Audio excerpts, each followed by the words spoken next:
Good afternoon, everyone, and welcome to the State League Men's Grand Final, where we're seeing the Dolphins line up against the Thoroughbreds. Just have a quick recap of what's happened so far. Lachlan Smith gets the first score run against the Thoroughbreds there for the Dolphins. Ryan King was the lead-off with an early double, and Smith comes up to score a run for his teammates. So, nice early start there for the Dolphins.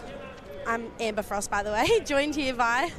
It's JB here from Softball New South Wales. And Amber, what a great start. Ryan King, great line drive down the left-hand side of the field past third base, got the double, and then Lockie Smith, a great single for him down the right-hand side of the field and scored in King. And now James Todd Hunter, our Aussie captain, at the batter's box, and the 99, the familiar number for Todd Hunter. Yeah, a lot of big names in this game today, Thoroughbreds versus the Dolphins. We'll just go around the Thoroughbreds defensive lineup. So on the plate today, pitching for the Thoroughbreds is Jeremy Garland, uniform number 30. Down in catcher is Ben Yeager, uniform number 7. Over at first base, we have Liam O'Leary. At second base, Caden Keed. Third base, Jared Garland, and shortstop, Kieran O'Leary. And rounding out the outfield for the Thoroughbreds, it's Mason Rossi in left field, Hayden Matthews in centre field, and Aidan Kelly in right field, as we see Todd Hunter just take the walk there up to first base. So none out here for the Dolphins. A really good start, an early RBI and 2 base runners. Excellent start there by James Todd Hunter. Very confident, very patient in that batter's box, and was able to get the walk easily there over Garland. And it brings up Boston Lowe, big hitting Boston Lowe. Geez, he's hit some home runs in this State League season. One against us recently, and it was, I'm glad there's a road behind the stadium, because that's where it landed. And fouls that one off into the back net. Garland went low on the outside of him. Yeah, as I said before, you guys will hear a lot of familiar names throughout both of these lineups. A lot of New South Wales representatives, Australian representatives across both these teams, so it's sure to be a really competitive game. I think it's going to be very offensive, lots of hitting this game. Hopefully we'll see a couple of good shots as we see Lowe just take a swing at that one for a strike. Yeah, Boston, representative of Australia, plenty of World Cup experience, and been with New South Wales, gee, I'd imagine for a good 7 or 8, 9 years now as a player. What can he do here for the Dolphins? Dolphins runners at 1 and 2.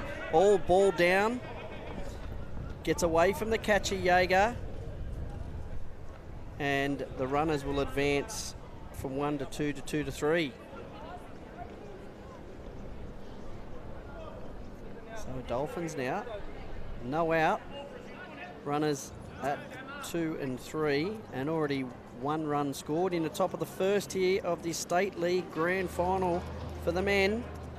Dolphins v Thoroughbreds. Oh, that one well inside on Boston Lowe. To jump out of the road of that one. Brings up a 2-2 count now for Boston Lowe.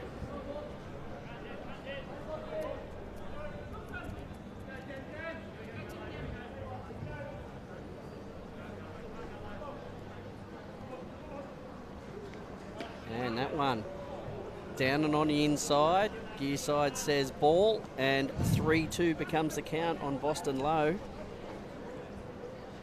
So a great start here for the Dolphins. Really patient at bat as well, just making Garland really work the zone a lot. So we see Dolphins with 2 runners in scoring position. Boston Lowe, number 4 batter in the box. Not a bad scenario as we see him swing at that one for strike 3. Yeah, swing and a miss, that's the first out.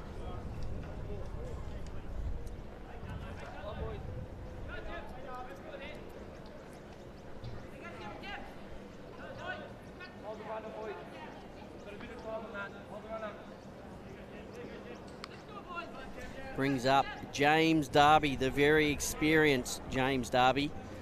Again, a New South Wales representative for many, many, many years. The off-speed pitch comes in. Big old swing and miss there. Yeah, beautiful pitch from Garland, nice and early in the count for strike 1. So the 1 out now for the Dolphins. And that one fouled off into the back net. Garland really ramped the speed up on that one. Yeah. Just caught him for pace.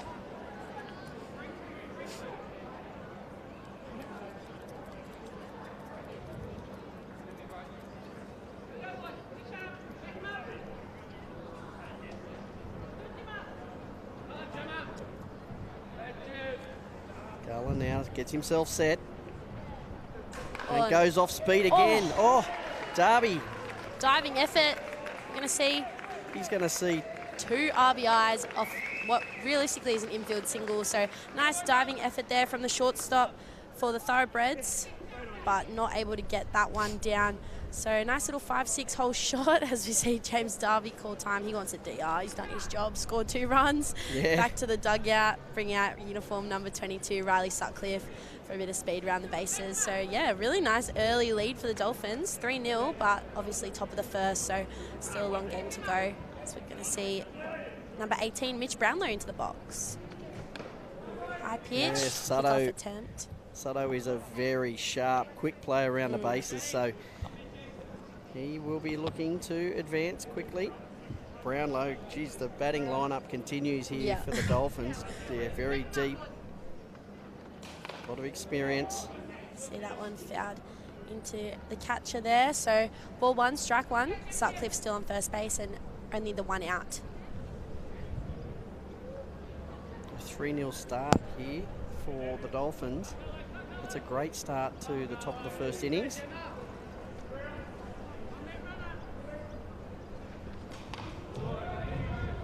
And that one fouled off into the back net. We have to say, Amber, it's a bit different, this commentary this time. Yeah, it is. We're like right at the top of the grandstand. We've got the view of the whole field.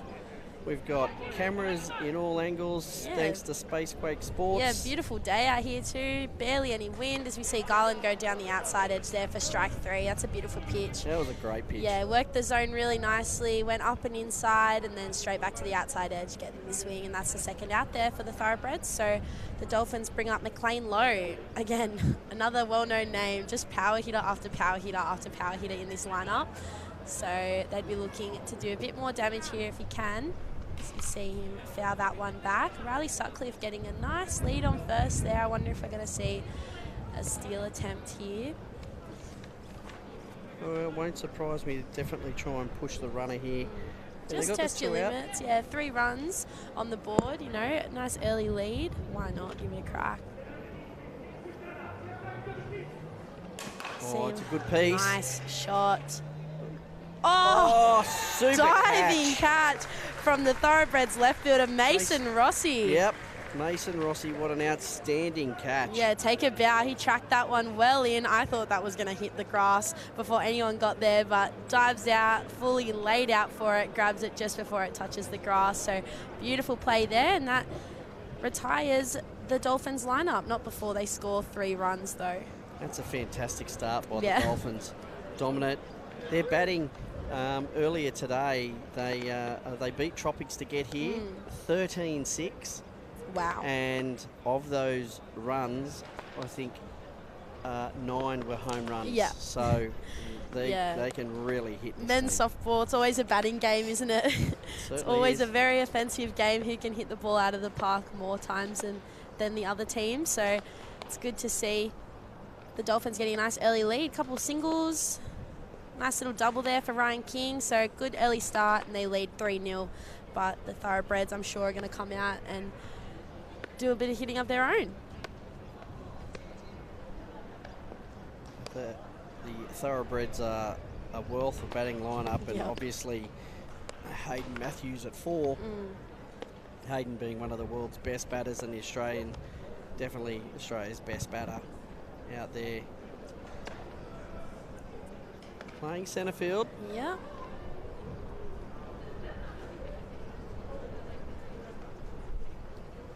And Sean Lanigan will fire in here for the Dolphins. Left-hander, quick. Yeah, they've got a really nice lineup. Both teams here have a really balanced lineup. They've got a lot of strength throughout their players in terms of battery, speed, hitting ability, defensive ability. So the Dolphins line up today with Sean Lanigan on the mound. Behind the plate there, Stuart Perry. Over at first base, Boston Lowe. Second base, James Todd Hunter. Third base, Mitch Brownlow and Ryan King at shortstop. Then in the outfield, McLean Lowe at left field, James Darby in centre field, and Joel McNamara in right field. So again, lots of names that a lot of softball watchers would be very familiar with, as we see Jeremy Garland lead things off for the Thoroughbreds. And look at, I see Eliza O'Leary. She's not staying in her coach's box. She's already wandering around the diamond. Ooh, Garlow fouls that off. Just clipped the bat. It's hit the umpire though.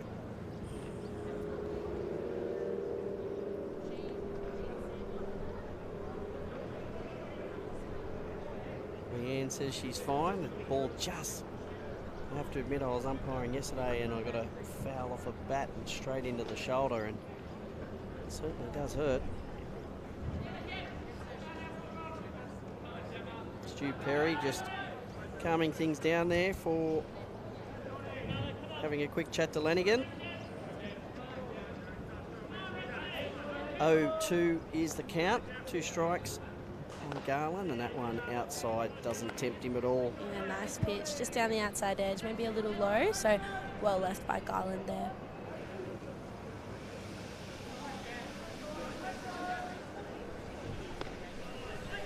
And again. Garland, very patient. Yeah, very selective. I thought that one was, it was definitely straight up, trying to catch that outside edge, but definitely too low. Inside pitch there, so nice little at bat, full count, just as quick as that. So 2 early strikes and then 3 balls to follow, so full count for Garland.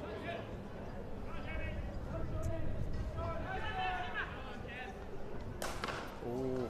Fouled off. He hit that inside out. He went with the outside pitch and really drove it. Unfortunately, it went foul for him. Certainly come off the bat well. Jeremy Garland recorded the longest hit in the World Cup for the under-23s males over in Argentina for the tournament. Wow.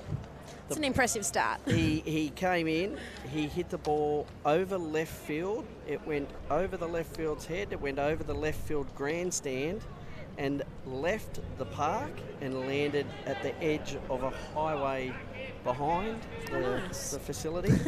The only player to hit it out of the park in that tournament. Wow. Doesn't need it this game though, as you see him take the walk there up to first base, so more than happy to do both, hit the ball and be patient in the box. So that brings up uniform 74, Kieran O'Leary, into the box as we see him swing on that one, just a little off speed up and inside as he gets the swing there from O'Leary. O'Leary, I think, could have let that one go, but he was tempted and he had a good swing at it.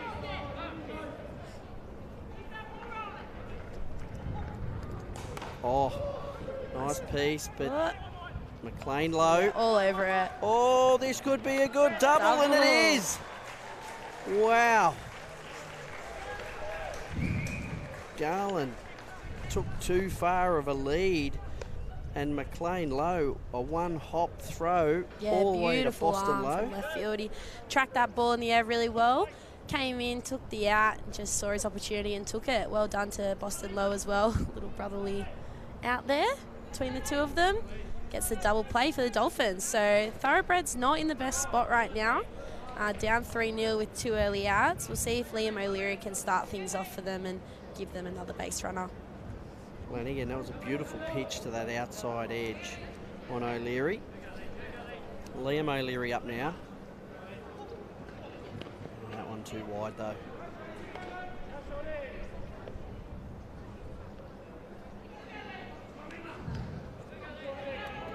It's wonderful. We've got from Spacequake today, we've got these wonderful images all around the diamond. We've got a beautiful camera in centre field, one here in the centre of the diamond, and one to our right at the end of the grandstand. And it's fantastic to be able to commentate from this area and up on Diamond 1 here in beautiful conditions. Yeah, it's nice. Nice little breeze coming in, keeping us nice and cool out of the sun. But, yeah, it's a beautiful day for softball down here at Blacktown. We got the women's semi-final, or final actually, going on behind us, which we'll see. The Storm are already in the grand final for the females. Oh, awesome. And we've got a playoff between Mounties And Manly. at the moment going on. So, ooh, outside pitch, left alone. Nice little walk there for O'Leary. So, again, Thoroughbreds with another base runner. They really need to capitalise on this just to keep themselves in the game. It's still early days, but 3-0. Obviously, you don't want to give Dolphins the opportunity to keep building on that lead going into the next innings. So, Hayden Matthews, just the bloke to do it. Batter number 4. World's best. Hayden Matthews, here he goes. And swing and a miss on that Beautiful outside pitch from Lanigan, though. Lots of speed on that one, right down the outside edge. Hayden Matthews bread and butter that pitch, but Lanigan gets the best of him there. Takes the first strike. Shot. That's not again. He's good. Yeah, he's not going to see that pitch again. So launches that one over left field fence, and that will be Thoroughbreds' start that they were looking for. So 2 runs, brings themselves right back up to the Dolphins, and now it's a score of 3-2. Yeah, wow. Hayden Matthews, that's why he's the world's best. Yeah. That ball just a fraction off, and he punished it straight over the top of left field, deep onto the hill. And 2 runs for the for the Thoroughbreds, and that's just what they needed. Yeah, gutsy move from the Dolphins. They're going down the outside edge again. Hayden Matthews swinging at that first one and missing it. You don't want to give him that pitch too many times, but Hayden Matthews capitalises it and sends it over left field fence. So you see Jared Garland, uniform 26, as he just puts that one into the dirt. Ooh, nice little pick up from Lanigan there over to first base. There was a bit of hesitation there, but nonetheless, the 3rd out, and that retires the Thoroughbreds side. Not before Hayden Matthews marks his name on the game, of course, and gets the runs, 2 runs across. Yeah, I wasn't sure then. I thought Jared Garland then. I thought it might have been a dead ball. I thought he did hit it into his leg, and maybe that's why he hesitated before taking off for first, but we do have to play to the umpires in softball, and they say no touch, then get yourself up to first base. So Lanigan and the Dolphins side smart to jump on that and make the out nonetheless, and that'll bring them back into the batter's box. Yeah, great work from them. It was a great piece of fielding then too by Lanigan, picking it up, throwing it to Boston low at 1 and making the out. Boston juggled it a little. I was waiting for the umpire to maybe call that he didn't have full control, but Boston kept the big mitt wrapped around that ball, and the out was taken. So Thoroughbreds now as we move to the top of the 2nd. Only a 3-2 score line. They want to try and limit any more damage being done here with Stuart Perry, the next batter up to bat for the Dolphins.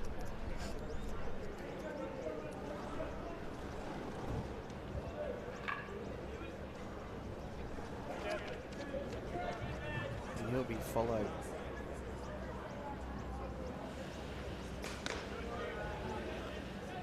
A little high in the zone there to start things off, so ball 1. Perry, in the last game I was watching against Tropics, Perry hit a beautiful home run.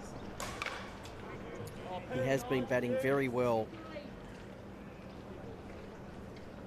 He's been batting very well for the Dolphins all day, so plenty of confidence no doubt on Perry, and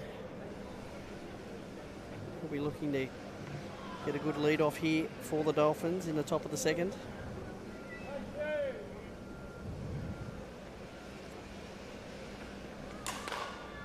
Down to the ground, foul ball. So 2 fouls.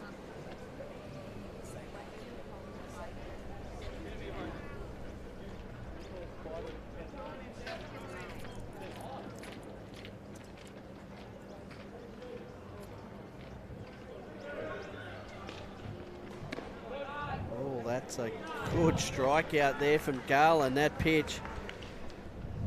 Perry, he let that one go and was caught watching. Yeah, much better from Garland, that at bat.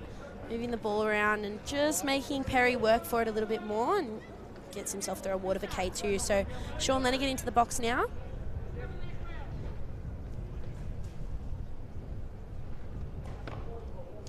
unusual to have DPs in the game, but none of them for the pitchers.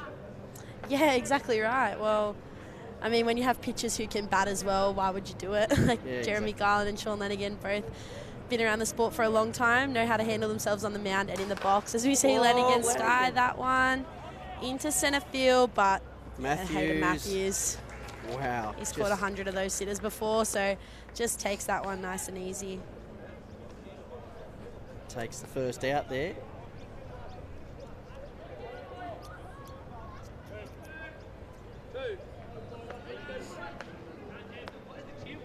Matthews, how comfortable was that? That was a big shot, really high that's just up in the air. routine for Hayden Matthews out there in centre field. He knows what he's doing. Told the other guys, stay away. Low and in the dirt. Garland there's got Joel McNamara into the box today.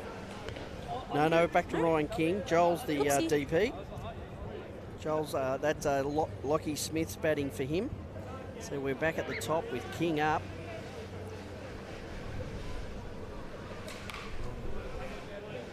And that one fouls off into the back net. A couple of world championships now for Ryan King. The 19s and the 23s, so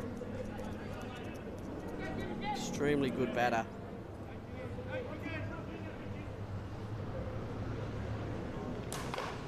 And he spied that.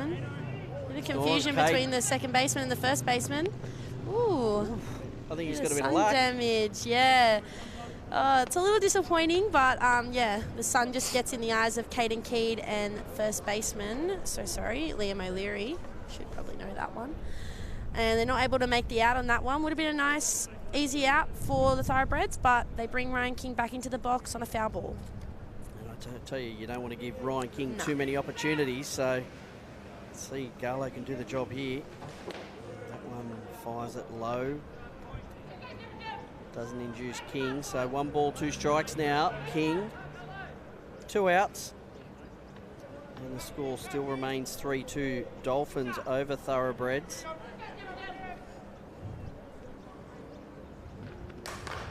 King gets a hold of that. Yeah. But straight to third base to Jared Garland. He makes the easy play to Liam O'Leary, and we finish the inning. So yeah, clean as anything there from Garland and O'Leary. Nice little ground ball. Fielded well, over to first base for the out. They're just so blasé about it, aren't they? Like, yeah, let me just field this ball coming at me at however many kilometres an hour and just throw it over first base.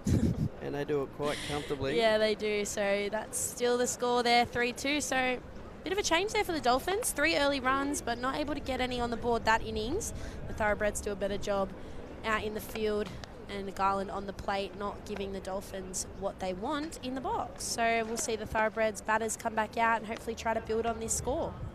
You can see from that little ground out there by King on the replay here, the ball just bounced up beautifully for Garland and just took the time and made a beautiful throw, easy as you like, and makes a third out. Just over to first,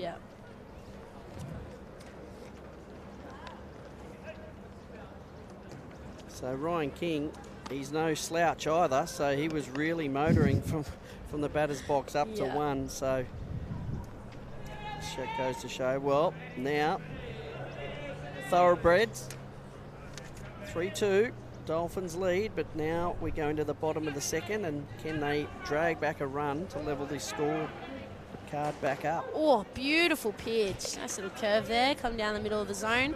Jaeger leaves it alone for a called strike. Great pitch by Lanigan. And again there, nice movement just down to the inside edge of the plate for strike 2. So really nice early start from Lanigan there, making life difficult for Ben Jaeger in the box, coming back from a 2-0 count. Nice off speed. Yeah, that one off speed and too high. Jaeger definitely not tempted at all there. Gives him a 1 ball, 2 strike count. Ooh! And that hits him. Yeah, a little too much curve on that one, so just cops Ben Jaeger in the ribs there, but all good. No harm done. I'm sure it wasn't intentional, and he goes up to first base. I think Jaeger will be happy to get on base. Yeah, I mean, I probably wouldn't like to take a pitch from Sean Lanigan in the ribs, but I'd be happy to be up there on first base. Brings up Caden Keed. And that one goes Last down ball. and in the dirt. Jaeger will easily scoot from 1 to 2. So nice. Yeah, Caden Keed, one of the younger players out on the field today. I think only, what, 19, 20? Caden to be 20, 21, I think. Yeah, so one of the younger boys out there, especially when you're coming up against the likes of a James Darby or a James Todd Hunter. He's a very experienced player, Foxy, as we know him. Caden Keed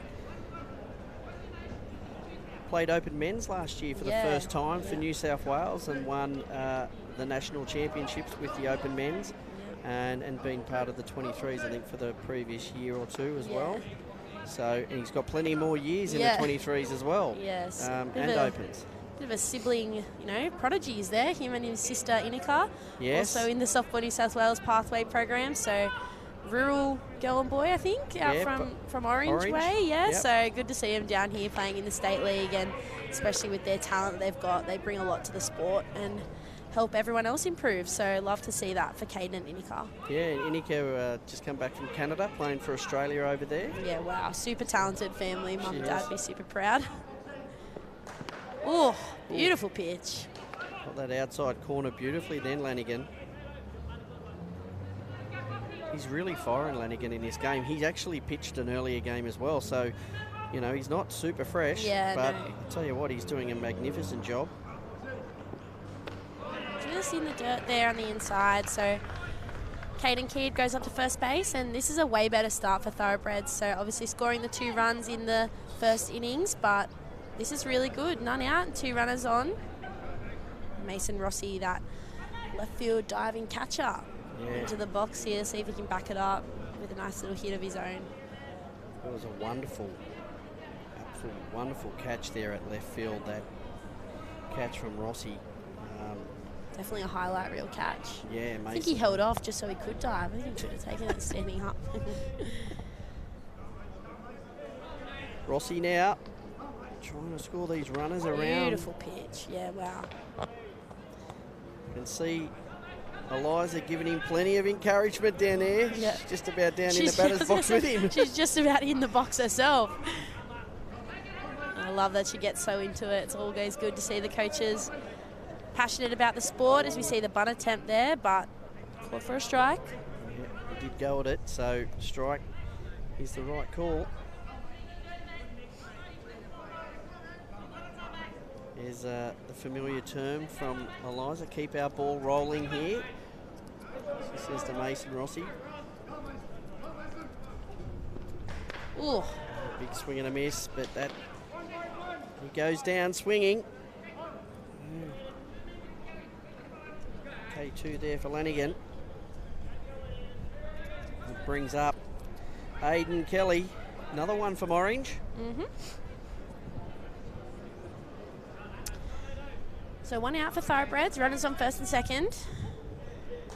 Nice little inside pitch. Lanigan's just moving the ball around in this zone. Hey, having a field day with the ball. A lot of movement coming around, curve balls, drops, rises, everything through the zone. He's really nailing the outside and inside edges of the plate. So these Thoroughbred boys have got a lot to work for in the batter's box.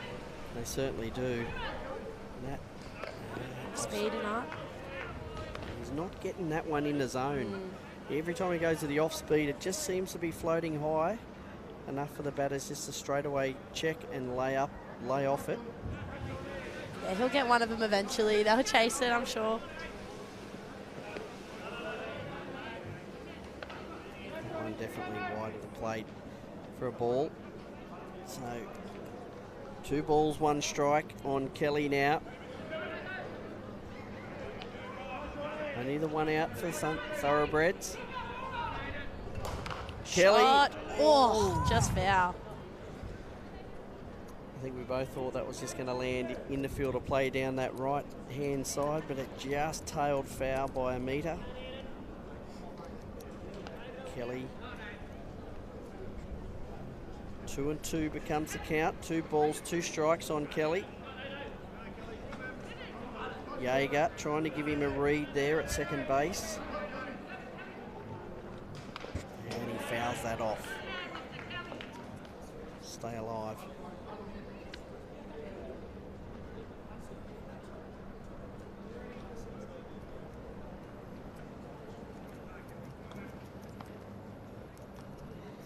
Kelly, again, another player, been entrenched in the New South Wales program for many years.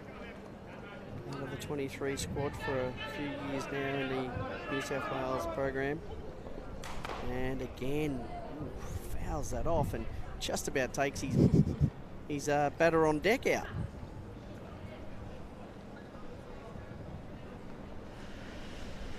Jeremy Garland, I'd imagine, down there.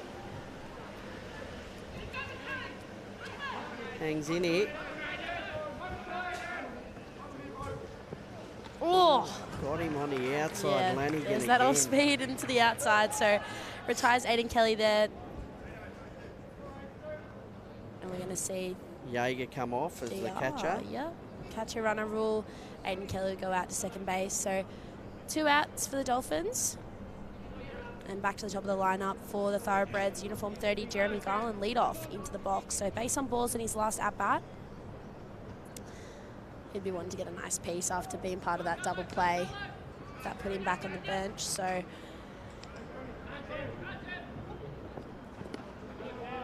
One down and in the dirt. You love how those experienced players, Garlow straight away let his runners know that it was caught by the catcher and the stay held at their base.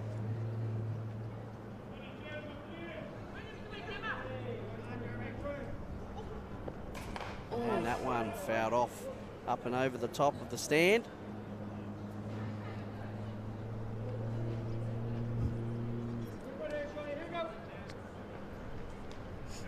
So 1-1 will become the count on Garland. 2 out now for the Thoroughbreds, but runners at 1 and 2. Still trying to move them around here. Honestly, a base shot to the right side of the field here scores a run for the Thoroughbreds.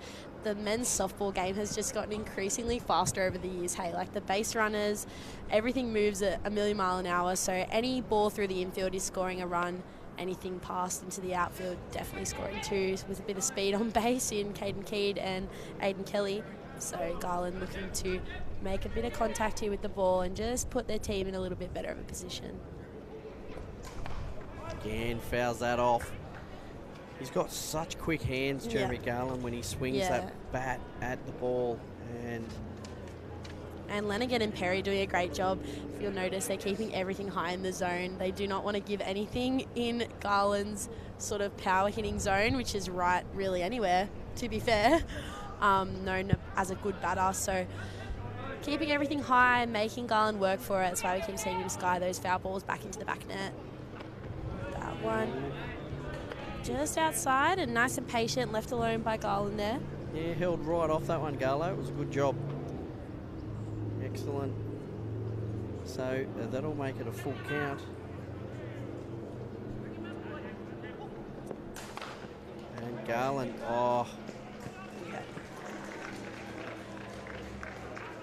smashed that one at Mitch Brownlow, but he only had to play his base, and he does so comfortably and makes the 3rd out and ends the innings there. Yeah, so going from 3-2 in the first innings to 0-all in the second innings. Yeah, they're right in this. These two teams, they're starting to hit their straps, and they are giving nothing up now. We'll definitely see Lanigan and Garland sort of build into their pitching as the game goes on. They build a bit of speed as they begin to see batters come into the box for a 2nd and 3rd time at the plate appearances. They'll start to move the ball around a little bit better, and I'm sure we're going to see a bit more of a pitching display from both pitchers this game. Yeah, Garlow's been pitching beautifully this morning, beating Tropics 5-3. It was a cracking game. Garlow threw, and he threw a brilliant game in that one. Tropics obviously out. They've lost undoubtedly their #1 pitcher in Jack Bezagrove. To a bit of an arm injury at the moment, so he's off for a couple of weeks. No real damage done, but unable to pitch today for the Tropics, and they've been able to get through.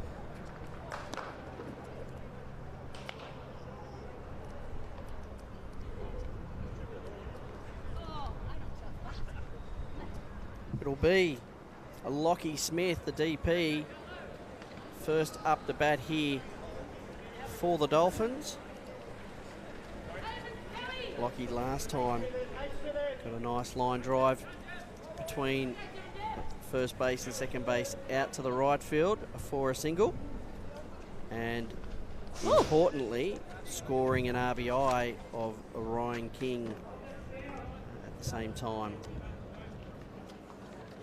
Up and away, just gets away from the catcher there, so early ball for Boston. Oh, Lachlan Smith.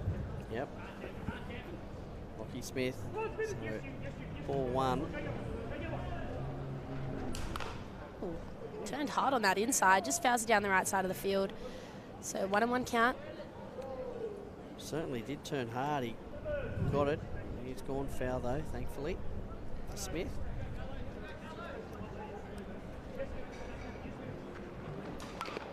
And again, swings hard at that and fouls it off.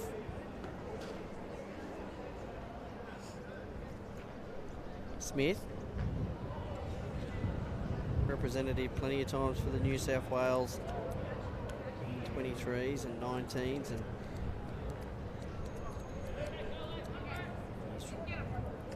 see if he can find the grass here for the Dolphins. Ooh. Oh, swing and a miss.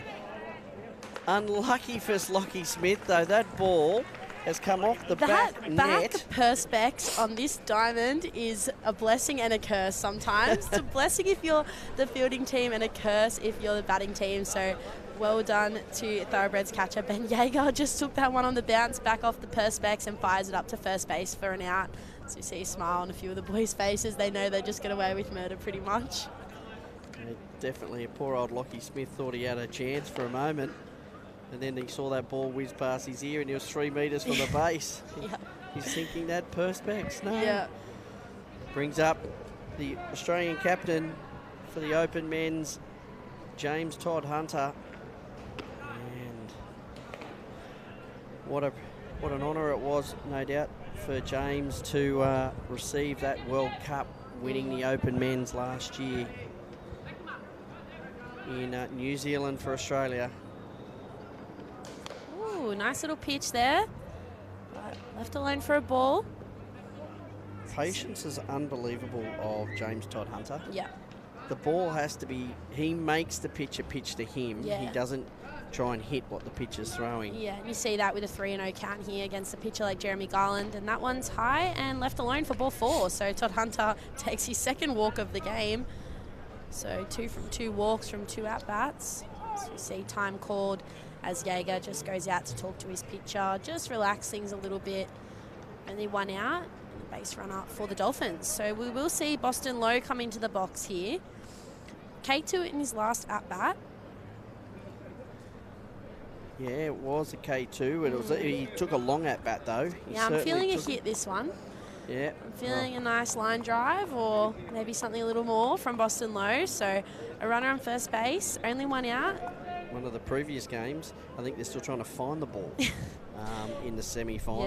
Yeah, not short of power, Boston Lowe, more than capable of doing a little damage to the ball coming in, especially with a speedy pitcher like Jeremy Garland. Ooh. The other thing about Boston is he's a man mountain, and down there at first base, when you're sprinting at him. Yep, I'd be scared. Yeah. There's a nice pitch to start things off for Garland, just curving in, taking a strike on the inside. Nice pitch again down the outside edge, but left alone and called for a ball. Lowe certainly not tempted by that one. It looked like it was just a little high for Lowe, and on that way outside edge, so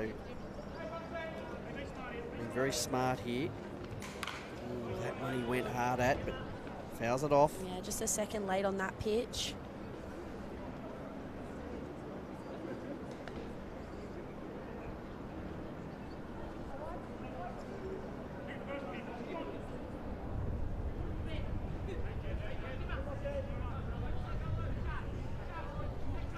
Boston sets himself here. So Garland ready to fire at him. Oh. Time's called. And calls time and little strategy behind that, maybe. Just disrupt Garland's motion there. Try and get him out of his routine, but back in the box, and Garland will gear up for another pitch.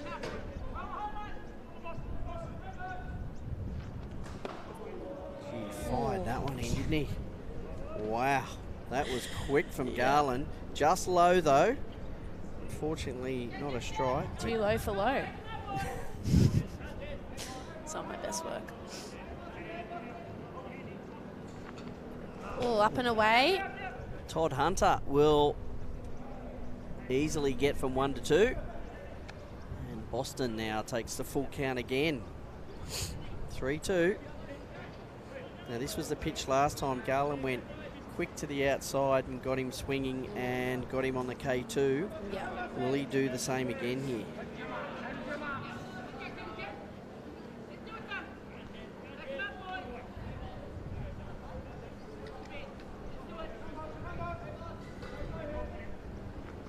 Ooh, nice pitch, but well done to Boston for getting back to ball on that one, popping into the back net. So staying patient and alive in the batter's box on a full count. Runner in scoring position for the Dolphins.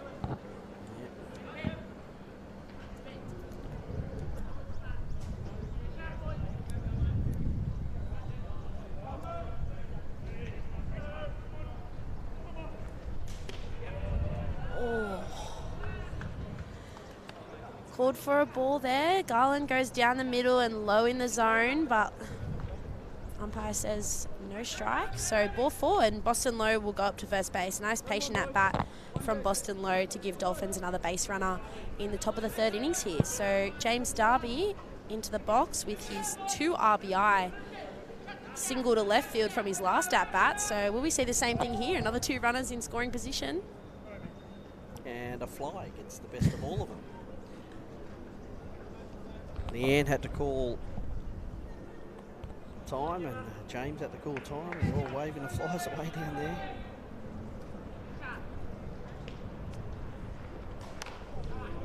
Fouled off.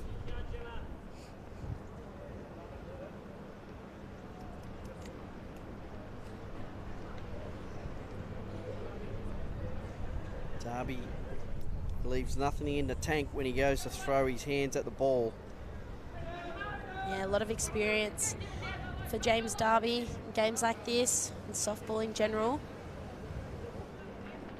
Shot right up the middle, but Pop fly. Ooh. Yeah, a bit of a triple play attempt there from the shortstop, Kieran O'Leary, sorry. So he takes the fly ball at shortstop, and that's the second out for the Thoroughbreds, but not before the Dolphins still have 2 runners on base. Yeah, Boston Low's just gone in. Yeah. They brought out Riley Sutcliffe again. So Mitch Brownlow into the box, a K2 in his last at-bat. 2 runners on base. I think a lot of these boys getting K2'd in the first at-bat just gears them up for their second at-bat. They come in the box, they look for that pitch, they can just smash it through the infield. So Mitch Brownlow would definitely be looking to get a bit of bat on ball here and make something happen for the Dolphins lineup. Watch James Todd Hunter out there at second base trying to give his batter in the batter's box any information he can by watching the signals from the catcher. And so little curveball there, just misses the mark for Garland. So having to work the ball around the zone, I think a lot of those low pitches that were working well for him in the early stages of the game aren't quite getting called as strikes as the game continues. So having to move the ball around and give these Dolphins batters something to think about. A lot of movement from both pitches happening so far. If you watch Todd Hunter out there as well, when he stands up on the base,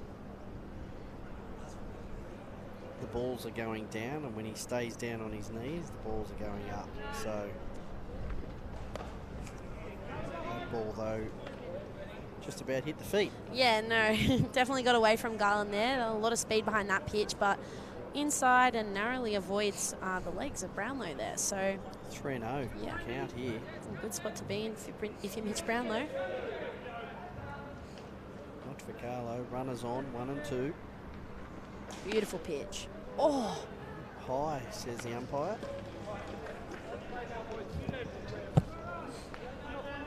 so loaded bases for the Dolphins. McLean Lowe into the box.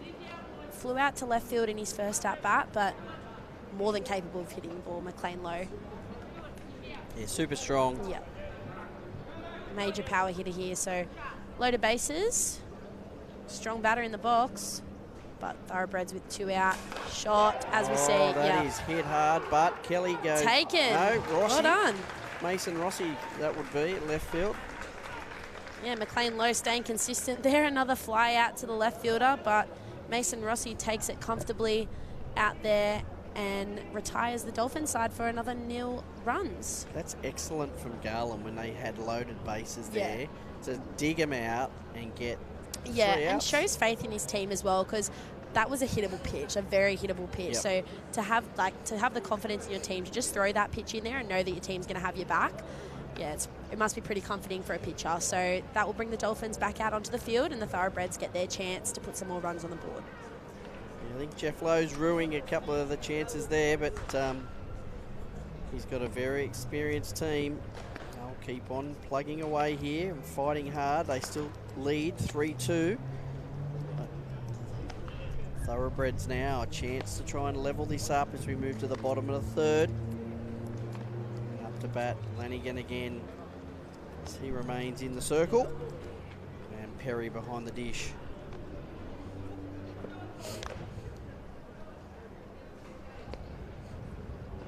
It is Kieran O'Leary, the 74, that will start us back off here in the bottom of the 3rd. The 3-2 score. Dolphins leading Thoroughbreds. Here at Diamond 1 at Blacktown International Sports Park. And what a beautiful afternoon for softball it is. Yeah, and the lucky viewers from home watching the live stream, we've got Spacequake Sports down here running everything, so you're getting spoiled with camera angles and scoreboards and things like that on the live stream. Super good quality. It's unreal, and to be able to sit out here in the middle of the grandstand and call this one it's a real privilege. Yeah, here. as opposed to being locked away in the usual commentator's box. We're out here enjoying the sun and the wind and watching a bit of softball on a Sunday afternoon, so nowhere else you'd rather be, really. No, and we've got the women's final up next. So plenty of softball to be had. So if you are around the Blacktown vicinity, do get out here and check out what's going on. There's a big crowd here already. We've had a lot of state teams out here actually watching as well. Yeah, which is good to see. A lot of junior teams out here watching the softball. Obviously, they're coming through the Softball New South Wales pathway, and they have a lot to learn from our older, experienced players. So they'll get a lot out of sitting down and watching these State League Grand Finals. Lanigan now firing in. And that one down and in the dirt though. So a 2-2 count comes on Kieran O'Leary. And the lead-off batter here in the bottom of the 3rd for Thoroughbreds.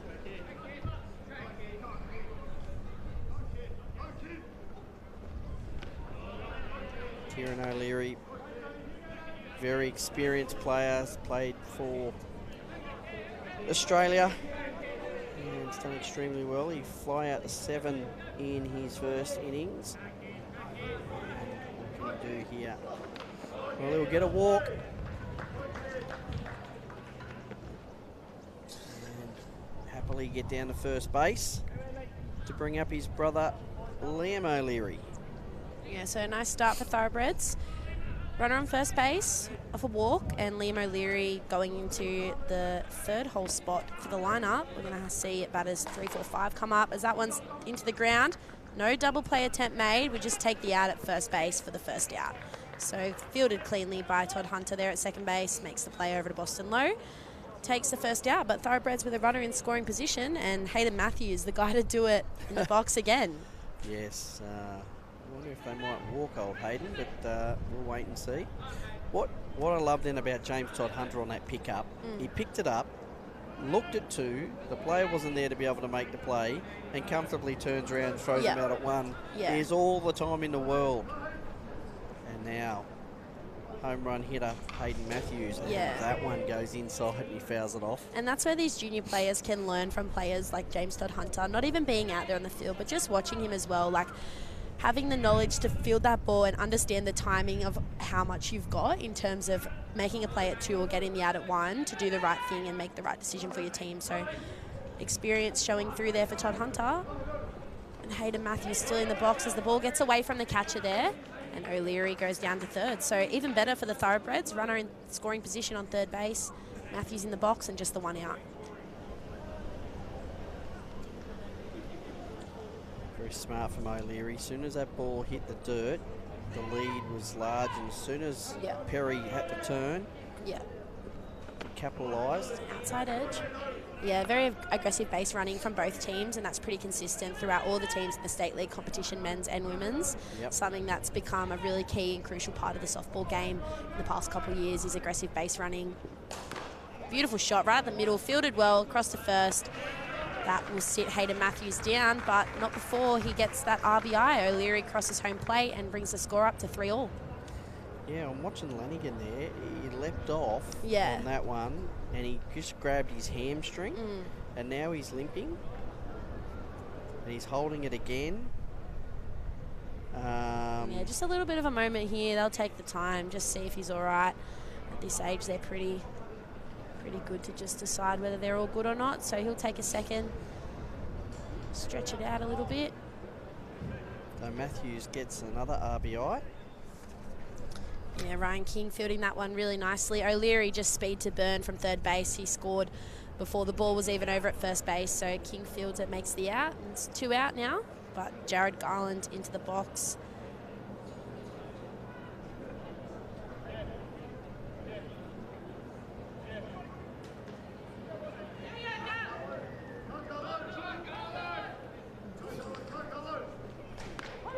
Ooh, inside pitch, called for a strike. Nice little pitch there. Early strike on Garland. Doesn't seem like his hamstring's bothering him too much. No, I just grabbed it twice, gave it a little stretch, and then it's come back firing.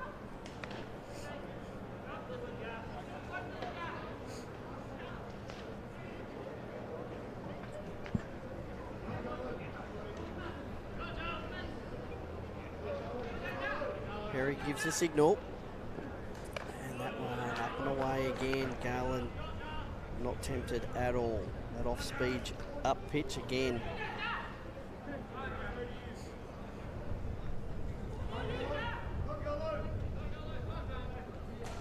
Ooh. Left alone. Very patient. Nearly had him, Garlo. yeah. Nearly had him on the inside pitch there, but identifies it as a ball. So 3-1 count. I reckon he's going to try this outside edge here. Oh, he does. Up and away, and Garland goes up to first base for the walk. Yeah, certainly does. And Lanigan comes out. Yeah, he's pitched really well so far this game. Got 2.5 innings out of him, only scoring the 3 runs, so he did a really good job, but maybe that hamstring caused him a little too much grief and starting to miss spots a bit, so bring him off and bring someone else in to see if they can keep going with the job. Well, he had Darby in centre field, and I've thought to myself the whole time they were just going to flick between the two of them, Darby and Lanigan. And unfortunately, I don't know if Lanigan can go out there and run in centre field, so I imagine they're going to put on one of the younger players.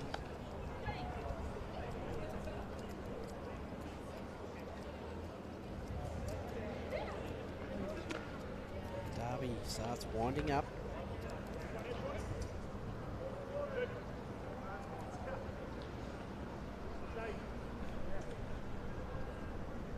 No, Lanigan's come back out.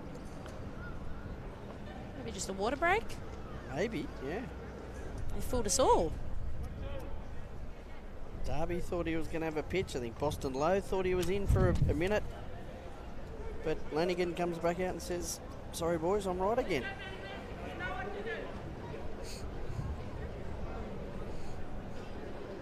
Jaeger now up to bat. Hit by pitch last time. Oh, nice early strike there. That one straight down the can. Yeah, and Lanigan just needed the water break come out. Early strike there on Jaeger, so we see this one comes inside, just fouled back into the net, so strike 2. Straight away, Jaeger. Quick 2 strikes on him. 2 out. Ball game level now, 3 apiece. So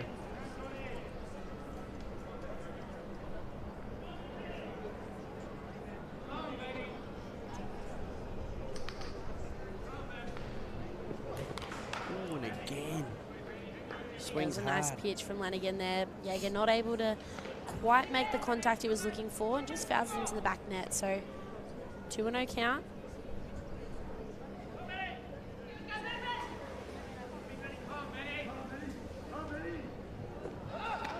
Ooh, beautiful pitch. And the runner stole comfortably from 1 to 2. Yeah, Garland. I think fooled everyone, I think. yeah, that was a really nice pitch from Lanigan there. So I think they were actually expecting it to be strike 3, but as I said before, you got to play to the umpire. So called for a ball, and that'll be a 2-1 count as Garland goes over to second base. Down to the dirt. Yeah, no issues there for the third baseman, Mitch Brownlow, as he fields that one over to first base for the 3rd out. Not before the Thoroughbreds can score a run, though, and even things up. So going to go into the top of the 4th innings here. It's 3-all. Thoroughbreds versus Dolphins in the Men's State League Grand Final for 2023. And super tight. Like we saw that Dolphins really explode in that first innings to get the 3 runs, and it's credit to Thoroughbreds. They've just held tight. Yeah. Scored 2 runs to level it back, and now another one to level it up. So yeah, it's always a long game. There's plenty of opportunities to come as the game goes on to score runs and stop the other team from doing so. So I think there's a lot of experience in both these teams and in the coaching staff as well. They're more than comfortable to be behind by a few runs and have faith in their team to get those runs back on the board. So 3-all, nice little even game we've got going on here. We'll see how the next couple of innings play out. yeah, it's going to be interesting. I think the pitchers are doing a magnificent job at the moment. Garland and Lanigan. And these batters, though, you cannot give any of them an inch because they will hit you a mile. Yeah. So they're doing a good job to keep away from the big zones of some of these big hitting players. So yeah, that's why we see so much movement in the game so far from the pitchers. They need to move the ball around the zone. If they give these batters anything close to where they like to hit, they will not hesitate to make contact with it and put themselves on base. So we've got uniform 29 into the box here for the Dolphins. yeah, Perry. Shot. And that is gone to the back fence. Perry will look to make it. He's going to make it a double. Wow, yeah, nice hit there. Beautiful piece. I thought that was going to be taken comfortably by the right fielder, but hits the fence on the full, and Stuart Perry gets across over to second base. So really nice early base runner for the Dolphins, and we'll see Sean Lanigan coming to the box. I didn't know if Perry thought that one may have carried. Yep. I thought he was As it got jogging closer, a little bit. it did look like it was going to go, but just dropped short and turns the Jets on, gets himself over to second base as that ball gets away from the catcher, and he's down to third. Yeah, Perry straight away in third base. And really early start. What's that? 2 pitches that Garland's thrown. Yep. So it just shows you how quickly these boys can make things happen for their team. So Perry over at third base. Lanigan now. It'd be interesting if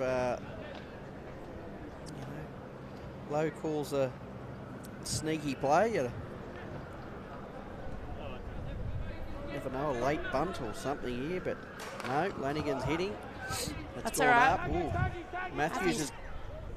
Oh, He's. Wow, yeah.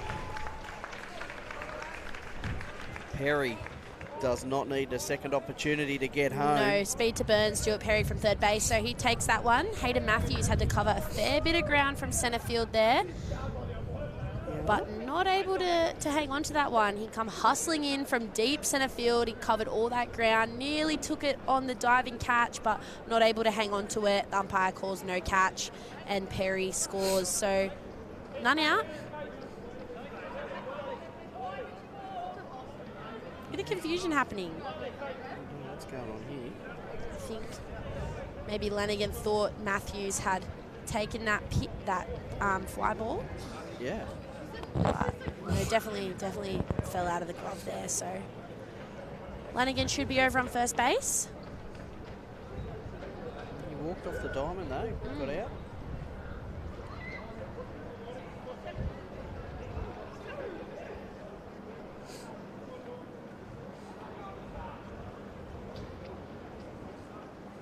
Sutcliffe will come out, the DR. See, O'Leary still talking to the umpire. Not too sure what all the confusion's about. I wonder if Perry tagged up then. He must have gone back and tagged up to come home, so they've actually thought that Hayden caught the ball. Yeah, I'm not too sure. Nonetheless, But the umpire Dolphins score the run and they've got a runner on first base. So none out, as we see. We go back to the top of the lineup for Ryan King. Yeah, so Riley Sutcliffe's been brought out to run for Lanigan there on first base. So don't want to push him too hard. Just let him rest that hamstring so he can pitch. As Garland takes a bit of a fall there on the pitcher's plate. Oh no, Garland, he went down hard on that ankle. And you hate to see that. Don't want to see these pitchers getting injured, especially in a grand final. Maybe a few holes there in the pitcher's mound as Garland's down the ground, but this is up. Still a bit ginger on it, but up and moving, always a good sign.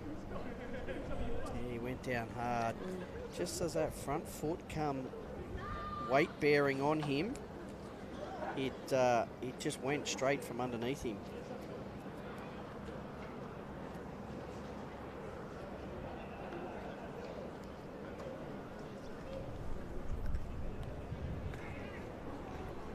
See the replay there? Here it is.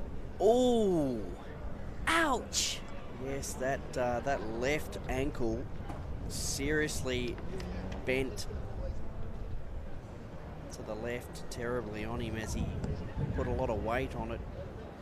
Physio's out there looking at him now. See if there'll be anything they can do, maybe even strap it. Give him a bit of support there. He's grimacing in a lot of pain. Yeah, you can see he's definitely not comfortable.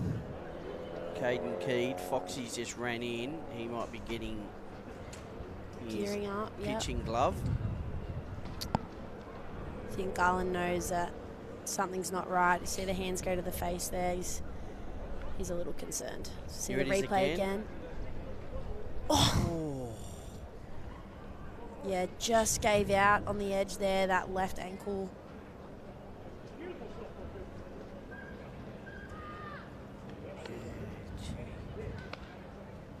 Yeah, which just went straight down. And that Caden Keed's now just warming up. Try and get Garland up. Oh. And off the diamond. They've got his boot off. They're going to carry him off here, and he'll go straight into the doctor's room or the physio, no doubt, to have a quick look at this. Oh, yeah, he's really struggling to put any weight on that. You can hear the crowd giving him a round of applause. He definitely been outstanding here in this first 4 innings. Yeah. For major player of this Thoroughbreds lineup as well, not just for today, but for the whole of the State League series. He's been a crucial part of their team, obviously batting lineup and pitching for them as well. So they'll definitely be sad to see him go down like that. But nonetheless, the game's going to go on, and I think we'll see Caden Keed potentially come in and relieve Garland on the pitcher's mound. Yeah.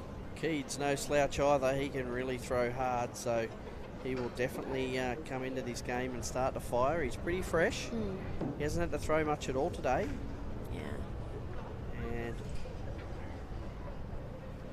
Rossi's coming out there. So Isaac Rossi will come out, the number 1 for Thoroughbreds. And he'll go to shortstop.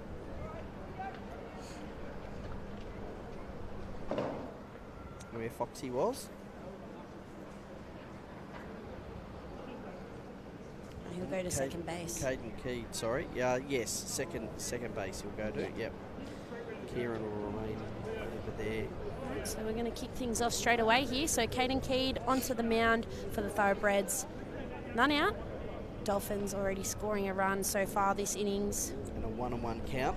Yep, for uniform 14, Ryan King. So he's had 2 hits. Safe hit to left field and an out in his last at-bat. So no stranger to putting bat on ball. He's got a runner in scoring position for the Dolphins. Sutcliffe out there running for Sean Lanigan. So we see a ball come in there from Caden Keed. One of the most powerful hitters in our game, Ryan King. Yep. Really good defensively too. He's just a wall there at shortstop. Not much gets through him. No, he's got a tremendous throw as well. Yeah. He just is lightning Really when he throws the experienced ball. player. He's been in the New South Wales pathway, Australian pathway for many, many years now, so he knows what he's doing.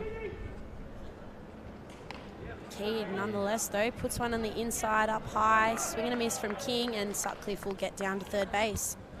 Nice work from Sutcliffe there. Yeah. He really Had to hesitate on that one, but turned the speed on and gets himself down there. So another runner in scoring position for the Dolphins. He's very quick, Riley Sutcliffe. He's been in the New South Wales program for a long time too. Last 3 years in the 18s. Beautiful pitch, just down the outside edge, but called for a ball. So Ryan King will go up to first base, but Caden Keed, that was a nice little pitch from him. Yeah, it was excellent. Yeah. Just a fraction wide. And the umpire giving nothing. And it'll bring Lockie Smith up to bat again.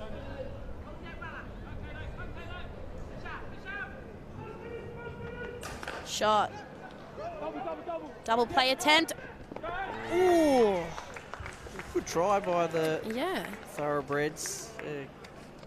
King gets out going to second, but Smith quick enough to get himself safe at 1. Yeah, so Sutcliffe, speed to burn, down to home, scores himself a run for the Dolphins, but O'Leary too good at shortstop, fields it, has a bit of a fumble, but still makes the out at 2 as we see the replay there. Smith getting himself on first base quite safely, just beating the throw from Rossi.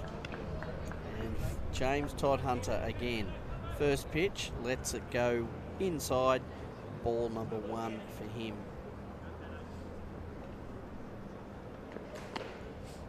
Ball number 2. As we see on the replay there, that play, Sutcliffe scoring, Spacequake Sports coming through clutch, some next level stuff. Big swing and a miss there from Todd Hunter. I think it's the first time I've seen him swing today. He's already had 2 walks. 2 balls, 1 strike. Yeah, the cameras and the footage we've got today from Space Yeah, Quake seriously Sports is phenomenal. unreal. And that one down low for a ball. Todd Hunter absolutely not tempted at all by that.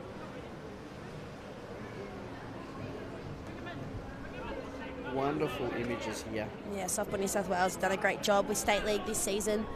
I think it's been one of the best seasons of State League that I've seen for many years now. So shout out to them for doing a great job as usual. Yeah, and Todd Hunter, another swing and a miss, a full count here. 3 balls, 2 strikes.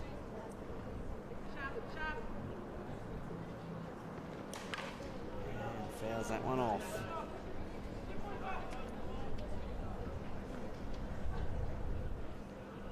So it's already been about an hour and 15 minutes of play and still only in the top of the 4th. So this game's shaping up quite nicely, but Dolphins currently sitting up on the scoreboard 5 to the Thoroughbreds 3.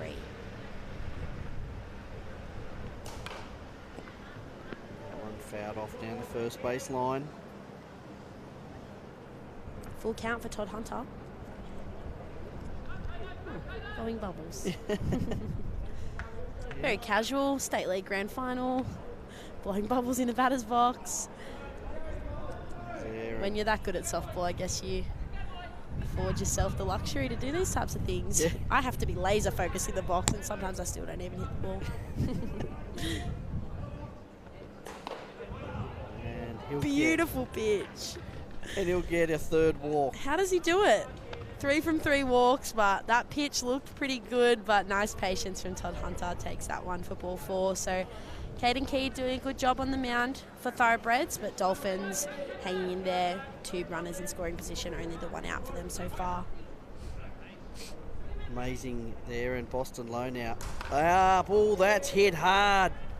Oh, I'll tell you what, for Boston, he's advanced the runners, but the ball's come off Keed's glove. Yeah, you and see it on the replay here. Ball drilled into the dirt. Keed gets a glove to it, fielded by the first baseman, makes the play himself. So the bounce to Kieran O'Leary was just so easy. Very lucky. Kieran says thank you very much, makes the out. We'll act like it was on purpose. They knew what they were doing. So 2 outs now. James Darby to bat. Lets that one go. Dolphins advance their runners, so runners on 2 and 3. The 2 out now with James Darby in the box, so he'd love to get a bit of bat on ball here. Yep. Oh, he has. That is gone. Wow. Commentator's curse. I called it. He sends that one directly over left field fence, line drive. There was no doubt about it off the bat. That was going over 7 days a week, so 3 RBI home run. Wow. Yeah, can't complain with that one for Darby, the man, doing it for his team. Certainly is. Yep. That was middle, straight off the centre of the barrel of the bat. And Mason Rossi in the outfield just couldn't do much about that one, can you? didn't even move. Nah, sails over the fence. You see on the replay there, it was flat as anything, line drive, straight to left field, heel over there. So that will take the Dolphins out to 8-3. Wow. 5 runs in the top of the 4th. And hit straight to Kelly in the outfield. And he'll make a comfortable catch and finally retire the Dolphins.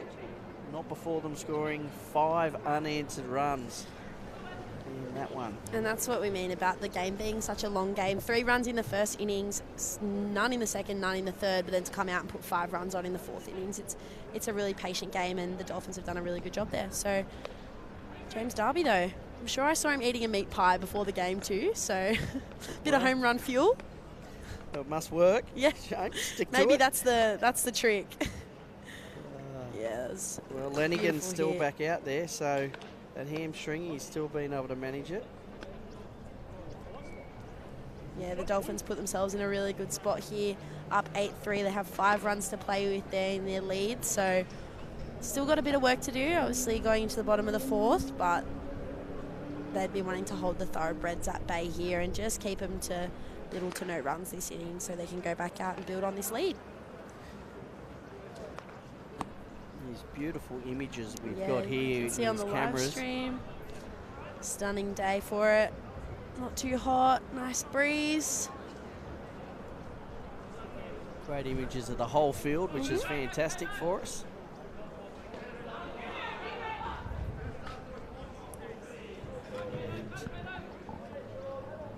And this beautiful camera from behind centre field, giving us great images of the trajectory of the ball and the location. It's good quality too. And Caden Keed up to bat. One foul catch.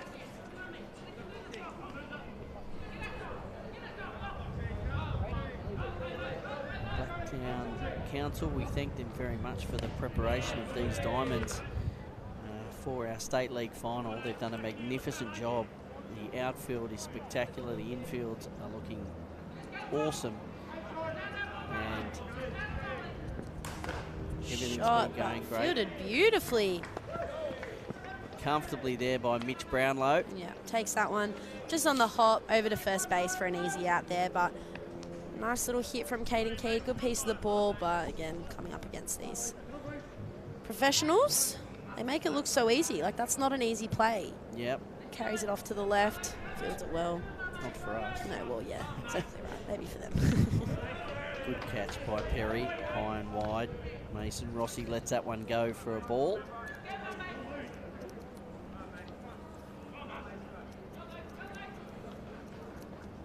Mason had a K2 at his last at-bat, so see what he can do this time. Ah, jeez. I think Eliza won't like that call because he's absolutely drilled it at her and just missed her by about a metre.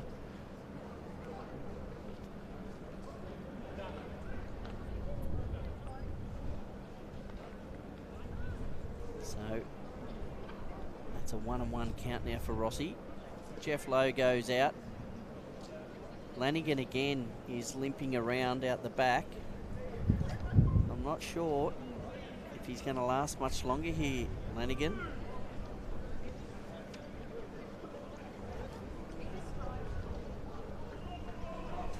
They're lucky in that they've got a few other people in their lineup that can come and do the job. Obviously, James Darby, Austin Gooden, take your pick. Yeah, well, I think Darby and Boston Lowe will be the two they go to. Boston Lowe as well, yeah. Like, they're just spoilt for choice here, the Dolphins side. Same with the Thoroughbreds, but Dolphins, obviously, with that lead, 8-3 at the moment. Yeah, well, Boston Lowe looks like he's asked for the glove. Darby's out there with his glove on his head, so he doesn't look like he's coming into pitch. And Boston goes out. He's changing out from his first base glove.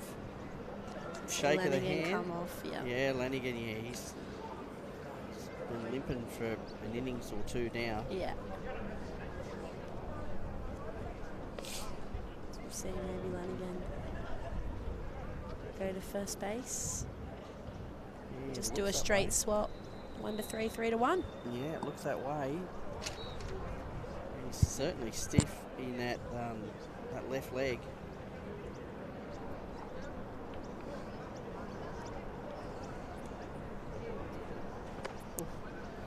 Boston Lowe winds up. Wouldn't it be nice just to roll over your arm at 120 k's an hour like that?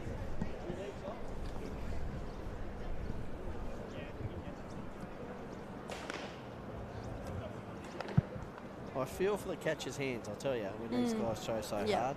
Yeah. No, they're definitely not throwing anything slow out there.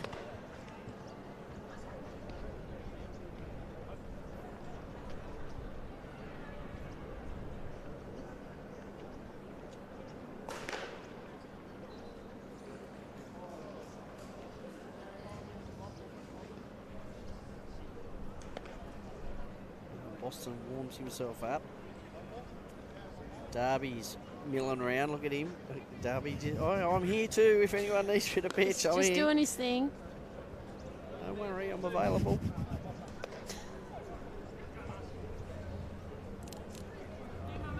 Temperature today, it's been in the early 30s. Pretty warm all day. Yeah.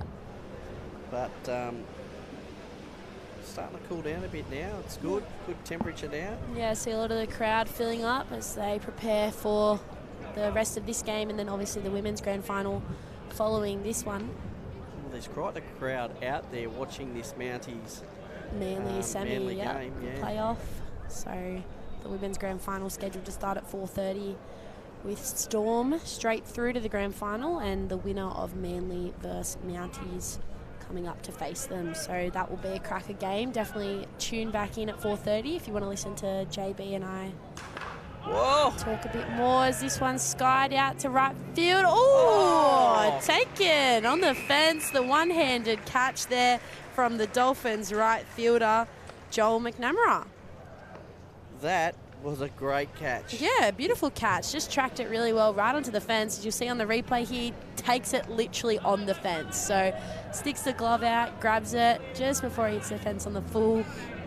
Yeah, really well done for Joel McNamara there. Nice little play. Barely even any reaction too. Like, yeah, no worries. Just took this good catch.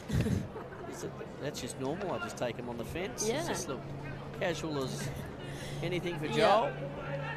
So 2 out now for the Dolphins, and we've got Thoroughbreds still in the box. Kelly just grounds it over to third base, and Brownlow takes it. Yeah, 5-3. So nice little innings there from the Dolphins. A bit disappointing for the Thoroughbreds. They'd be not too happy with themselves and the way that they've batted so far this game, only having the 3 runs to them. But as we said, the game goes on, more innings to play.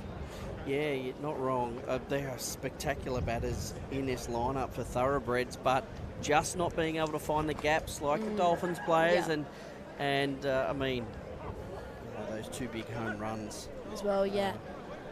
Yep, exactly right.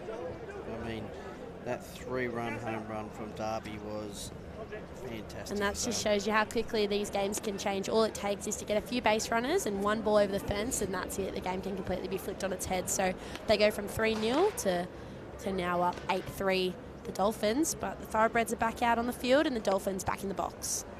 Well, I'm seeing down here a couple of Manly players milling around, and they look pretty chirpy. Pretty happy with themselves. So we don't know the score out there, but we'll see if they go to the bar area or stay in the athlete warm-up area to know who's done what.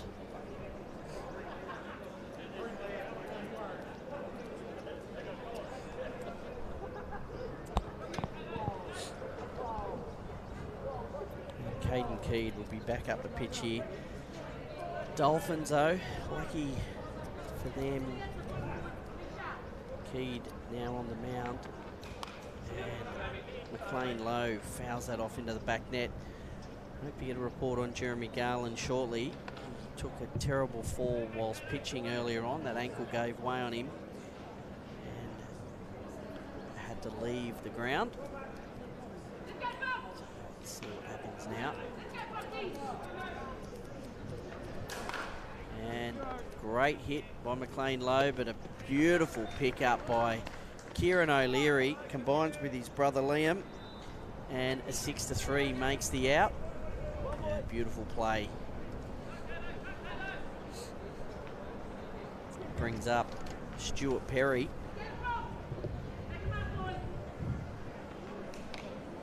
Up and away. Perry last time, he got that beautiful hit to the back fence for a double.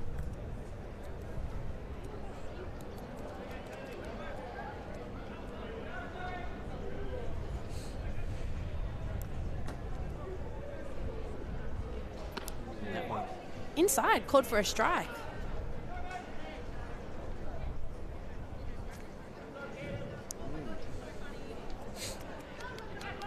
One and one. 1 and 1 out.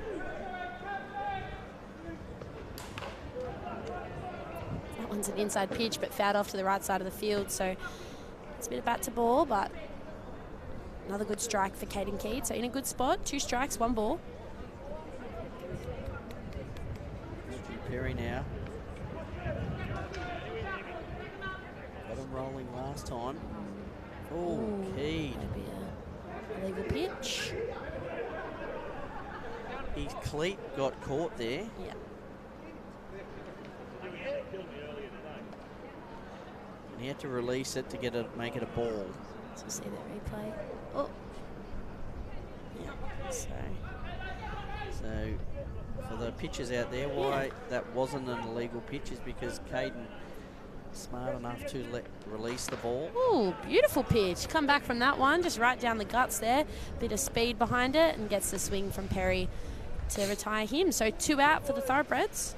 That's what they needed. Lanigan now up to bat. Yeah, they really need to just retire this Dolphins lineup and get back out in the box to give themselves every opportunity to recover a few of these runs. Lanigan will struggle to sprint to first base here with his hamstring injury he's got. That's all right. So just hit the ball out. Yeah, yeah. And you can just jog it. Simple as that. Well, that one ground back to Keed. He'll fire him out at 1. Make it simple play. or 1 to 3. Really good innings there from Thoroughbreds. That's exactly what they needed to do, I think, after letting the Dolphins get those 5 runs last dig. So they'll come back out into the box and hopefully put a bit of bat to ball and just gives themselves a bit more of an opportunity to score runs. They just need a few base runners and let the bats do the work. Yeah, well, there's definitely enough calibre in these bats to do the work. You can see there from Lanigan, he just got it late and it bounced up straight to Keed beautifully. And Keed measured, takes his time, fires him out at 1. Nice job.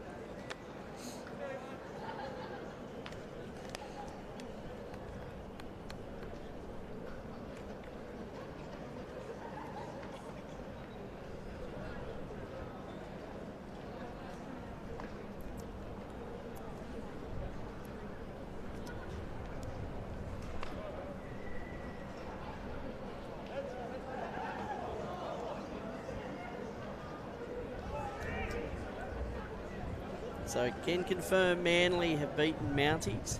So the Women's State League Grand Final to follow at 4:30 will be Northern Storm versus Manly. So that will be a really good game. Again, another game to tune into where you'll hear lots of familiar names, a lot of state representatives, a lot of Aussie representatives playing for both those teams. So that's what State League's all about. Yeah, we've got girls that have just come back from the Canada Cup overseas. With girls that have just played in Pago. Yeah, girls in the teams that have gone and played college softball. So a lot of experience, a lot of knowledge, a lot of ability and a lot of talent in both those two teams. We've got an Olympian or two in there. Yeah. Just a subtle flex as we see Rossi just put that one into the dirt over to second base. And once again, James Todd Hunter with all the time in the world as it hops up and he just makes it. There it is on the replay, picks it up, fires it to 1, and Lanigan says, thank you, I didn't have to walk too far. Yep, so O'Leary into the box now. He's only had the 2 at-bats. He had a fly out to left field, and a walk in his last at-bat. So this one's gone into the air to Darby, and that's gone over. It was a face, yeah. It was a fence scraper, but he got it. Yeah, just dips over. It's a first pitch home run for O'Leary, so it's a nice little way to start this innings off for the Thoroughbreds. So they've got 1 out and 1 run to score. So brother Liam O'Leary will come into the box now. Wow. I thought Darbs was tracking back nicely, and I thought, the sun's definitely impeaching in his sight, but then all of a sudden it dipped over the fence. Extra run, so outside pitch, nice little spot, left alone for strike 1. That was a ripping pitch from Boston Low. So Thoroughbreds starting things off early this innings. That's what they needed to do, so they get a run on the board and bring the score back to 8-4. Ooh, off speed. Beautiful pitch from Boston Low there, gets exactly the reaction he wanted. Little swing there from O'Leary, and that'll be strike 2.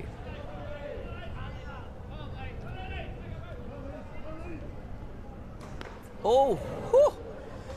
And a big swing, and the bat goes nearly into the dugout. Yeah, the back-to-back off-speed pitch. That one just on the outside. O'Leary chases, misses, and sits himself down. So K2 for Boston Low. Thoroughbreds not quite where they want to be, but again, Hayden Matthews in the box. 2 out, no runners on. So he got a job to do here. Just put himself on base and start off a bit of team batting. Sure. Hayden Matthews, if one gets in his slot, I reckon he'll try and put it straight on the hill, get himself another run here. He fouls that one, so first pitch in the dirt, second one back to the foul net, so 1-1 count. I'm not sure if I want to go too much to that outside of. Where do you throw it to him, really?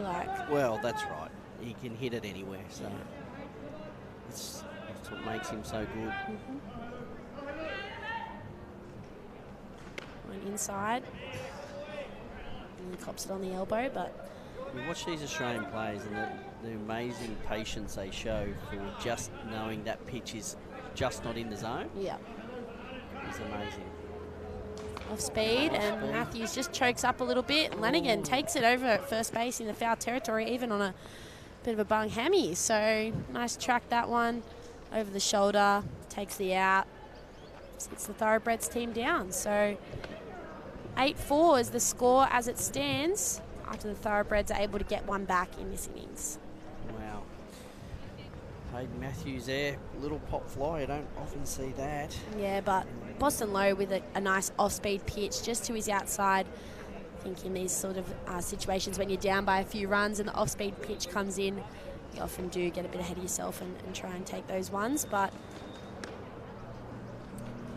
nonetheless, Thoroughbreds get a run back, so they do shorten the lead down to 4, but Dolphins very much still in control of this game here. Yeah, certainly, and I'll say that you're right. Boston Low has come into this game and been really dominant on the mound. So, I mean, there's no loss with Lanigan going off and Boston Low coming in. He has been exceptional.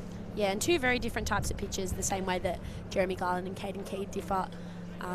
Different strengths, different weaknesses, so gives a lot for the other team's batters to think about. And they have to adapt, and Dolphins just doing a really good job doing that. So we're back to the top with our Ryan King. Again up to bat. A walk in the last one. He's had a hit. He's had 2 hits, 1 ground out. A walk. And he lets that go. Too high.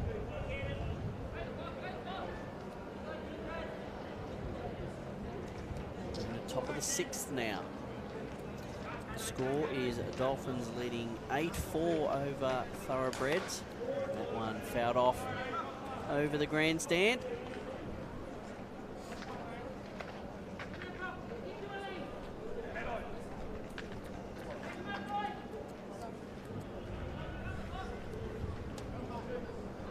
King now gets himself set. Keed fires it in, and that's fouled down the right side of the field, over the fence. As the camera pan down there, we've got to see our other cameraman from Spacequake Sports just giving us this wonderful coverage today. Facilities here at Blacktown. Wonderful setup on the top of the grandstand right behind home plate. Plenty of great camera angles out there at centre field. And Spacequake Sports are really spoiling us today. Yeah, I'm loving it. We'll get used to it. King just lets that go on the inside. Caden Keed, Ryan King have played in the under-23s a couple of times in the last few years together, so they know each other very well. Good battle this. Full count now, 3-2. And they also debuted in the Open Men's together, I think, last year. So had a lot of softball together, these two men. And again, he fouls that off into the back net, King.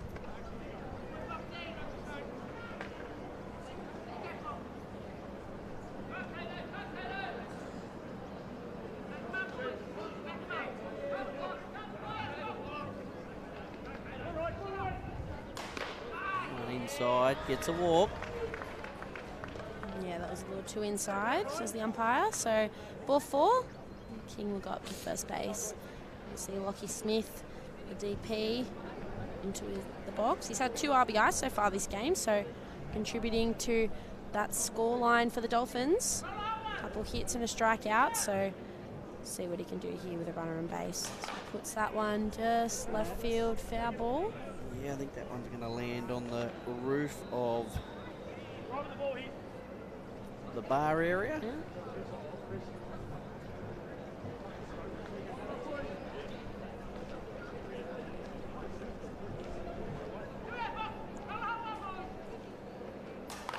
And that one's been hit hard. Centre field, Matthews centres underneath it. Makes a comfortable catch.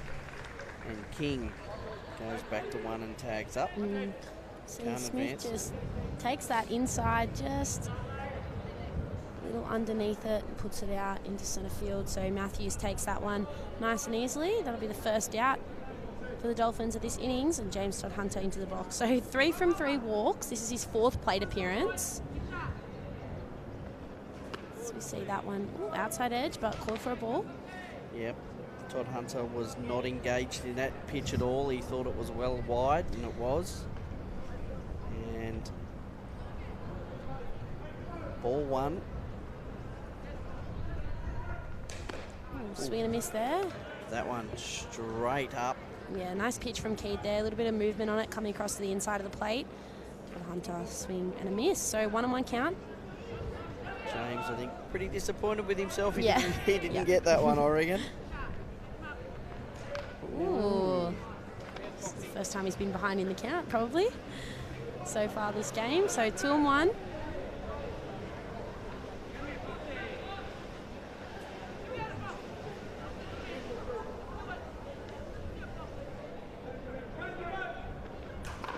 Puts it into the ground, fielded at shortstop, goes to 2. Oh. Ooh. Oh. So we've had the ball hit into the ground at shortstop, fielded by O'Leary and across to Rossi, who tried to make the play at second, but the umpire calls he's not on the base. So I wonder if we'll see on the replay here. Or fires it.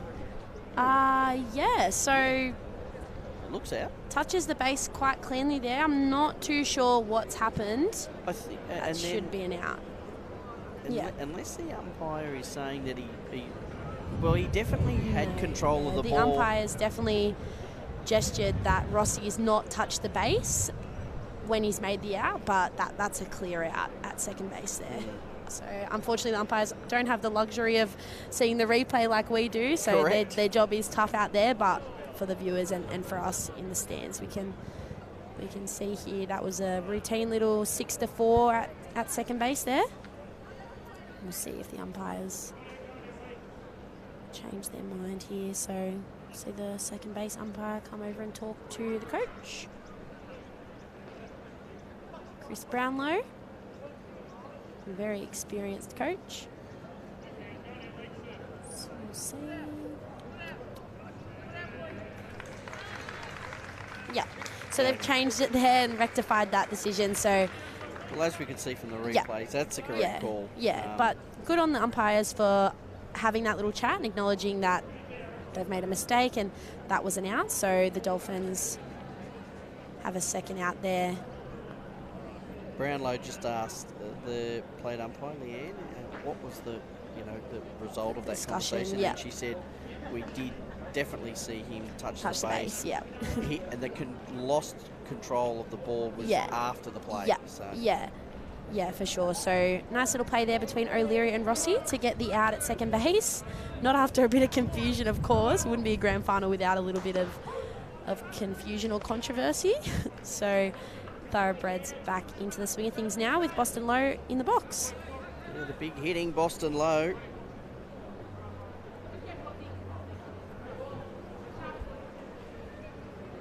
Ooh. Inside, nearly wears that one. Keed fires that in on him. 1-on-1 count now. You just see these players, these experienced rep players, just the patience they have in a batter's box. Ooh, that one dead ball. Throws that one into his leg.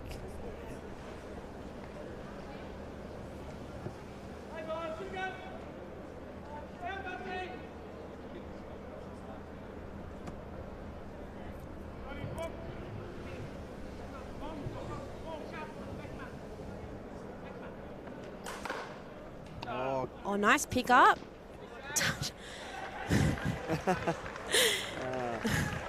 Having a bit of giggle there. Rossi over at second base as he takes the ball on the base. He made 100% sure to touch the base in the umpire's line of sight that time for the out. You can see here, I think they'll fire it too. He'll jump up and down on the base. Just Touches to make it. sure. Yep. You sure you saw that one? I'm on it, sir.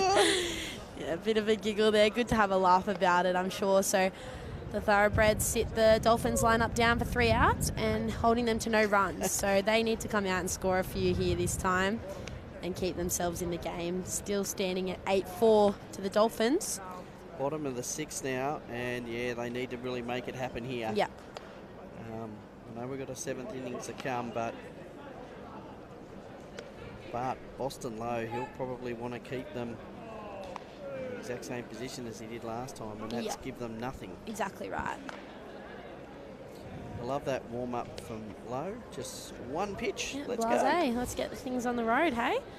So Garland's going to come into the box to start things off now for the Thoroughbreds. So, yeah, had a walk in his last at-bat. A little hit. That wasn't really a hit / dead ball into the ground in his first. So no real contact with the ball from Garland so far this game. He's been brewing, I'd say. Third at-bat as that pitch comes down the outside for ball 1. Into the dirt. Takes a big hop and straight back to Stu Perry off the glass. Yeah, another really talented player in Garland. He's been to a World Cup of his own, I think, a few years ago. Yep. It was a New Zealand one, wasn't it? You're testing me, Joe. You're testing my knowledge.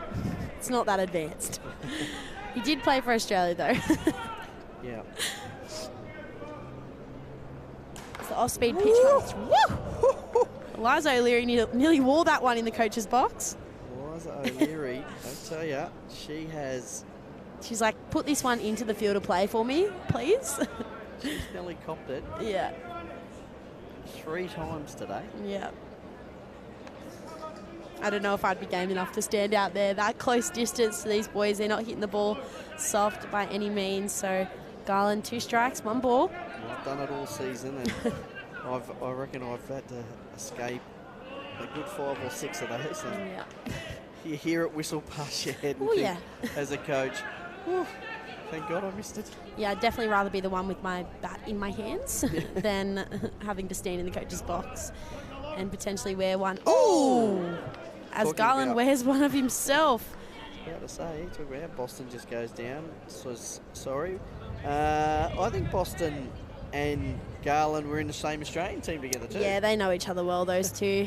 A lot of these boys playing in the same teams over the years, whether that's New South Wales or Australia. We see that one just come up and cop him just in the arm there. So I'll probably leave a little bruise, but he'll be right.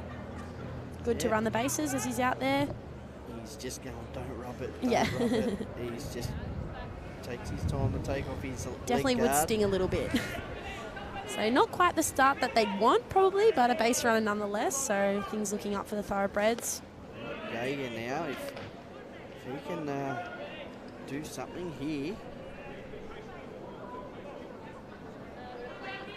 He's been hit by a pitch earlier on as well, Jaeger. 5-3 last time. Outside. As I said before, these outside pitches not really been a point of strike calling sort of the whole game. So it's been really consistent. Yeah, super consistent.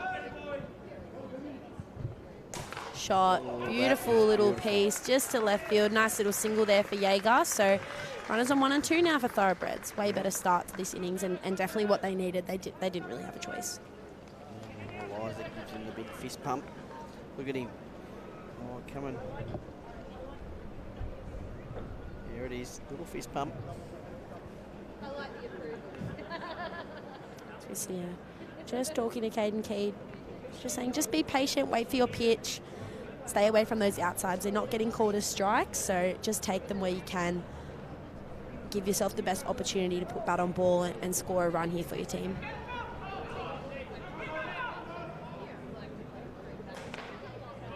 So again, there's that outside pitch. It's just not getting called as a strike, but it is such a staple in all these pitchers' repertoires to go down that outside edge, nice and low, try and get these batters to put a ball in the dirt for their team.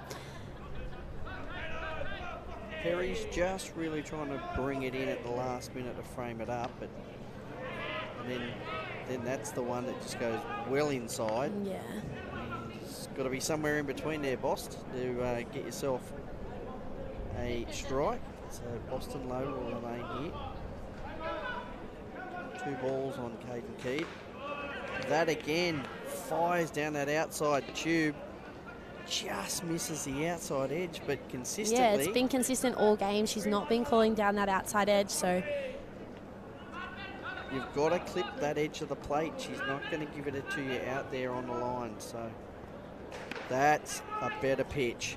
That clipped the outside edge comfortably, and strike called. 3-1 becomes the count.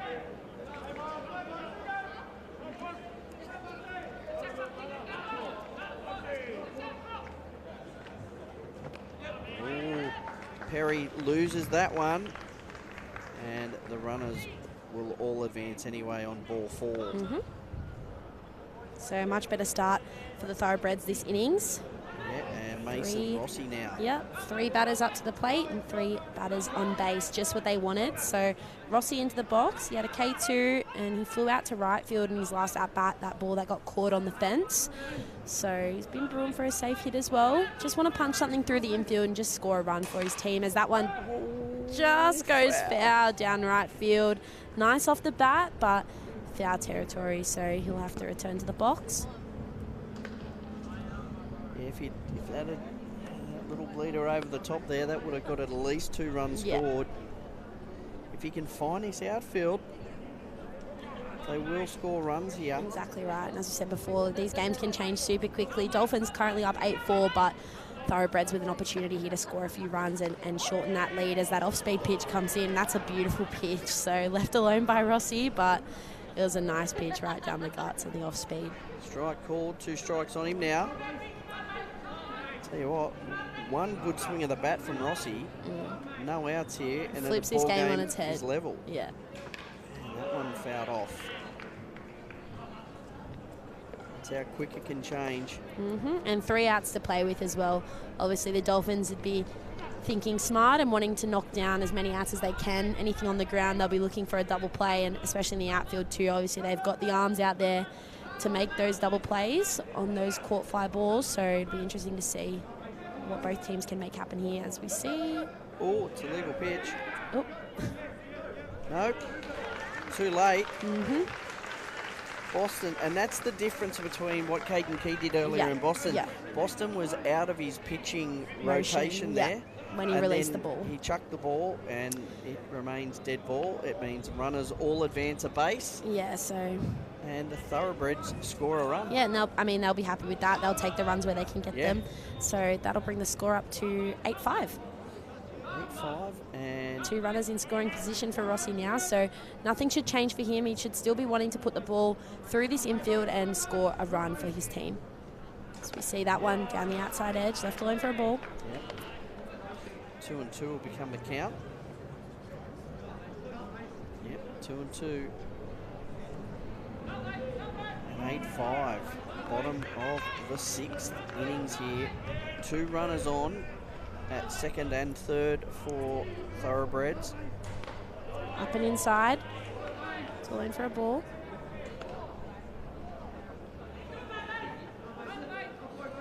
Boston asking where that missed, and Leanne just says up. It was on the inside. Well and truly on the inside. Yeah. So. Yeah, perfect. Nice That's going to piece. score 2 runs here. Caden Keed rounding 3rd. He's going to get to 4. So Rossi done his job perfectly there. He has and done that's that. exactly what we were talking about. Rossi puts himself on first base and bases are cleared. And it was just a simple, just little pot shot straight over the top of second base into the outfield. Yeah, No one really well placed. Just shots it over the infield, and the speed of these base runners gets themselves round. So well done to Rossi there, standing up on first base. Should be proud of himself. Got themselves right back in this game. That's what we say. So still none out, and score now at 8-7. Yeah, we're right back in this. Look at that. It looked pretty grim at 8-3 Yeah. straight away. Men's softball, especially at this level, it's such a hitting game. It can change really quickly. So Aiden Kelly's going to come into the box now for the Thoroughbreds as coach goes out to talk to his Dolphins side and just tells them, just relax. Let's just play softball. Let's make the outs. Yeah, and definitely Eliza will be strategizing here now to get Mason Rossi around these bags as quickly as possible to put him in scoring position. And there's no outs, so Aiden Kelly coming into the box after a K2 and a ground out in his last at-bat, so he'd be itching for a hit now, especially in this situation, down by 1 run and none out. We've got the green light to put that on ball. I wonder if he's going to try put a bump down or anything to try and move this. No. Outside pitch, low again, left alone for a ball. Boston's really trying that outside pitch, but he's just not getting it. it's got to be in another ball's width. Off speed, yeah, beautiful. That's one of his best pitches, Yeah. I'd say, so far this game as well. It's working really well for him. A couple off-speed pitches. Been really getting the better of this Thoroughbreds lineup.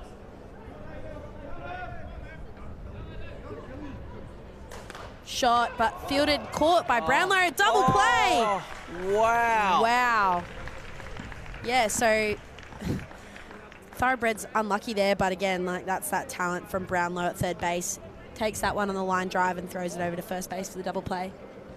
That was fantastic. And Lanigan, poor Lanigan. Yeah, and what a piece too. Like, he's hurt his hamstring further, I reckon. He's stretching out. oh, yeah. Yeah, not a soft piece of the ball from Kelly there. He drilled that line drive straight at Brownlow's head. Takes it calm as anything, and he's got the knowledge and the experience to fire it over to first base, and that's a beautiful double play. Textbook. Yeah. And Isaac Rossi now up to bat. That was fantastic play. Yeah.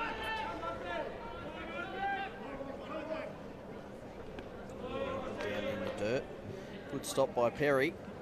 Got him in the ribs. Yeah, so base is cleared here for the Thoroughbreds.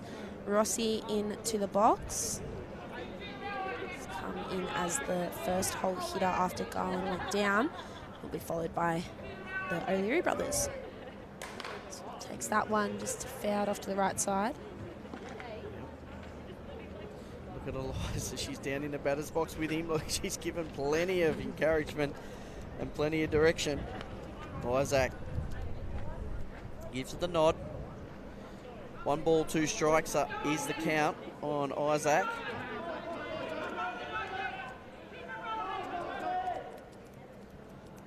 Oh, a swing and a miss, but he's missed it. Perry picks it up, throws it out, but no. Isaac Rossi gets safe. Yeah, wow. So there's where that back net doesn't come in handy. Hit the back glass and just down onto the floor. Rossi scurries up onto first base, just beating the throw from the Dolphins there. So Thoroughbreds with another base runner and Kieran O'Leary into the box. Now that ball above his head, he was swinging at that. And he got there safe. Wow. Great coverage. Great out there. No, sorry, great play there. And O'Leary now, and that's Kieran O'Leary, the 74, is into bat.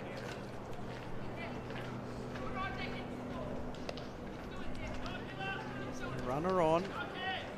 O'Leary up to bat. And Rossi is super quick, so that replay.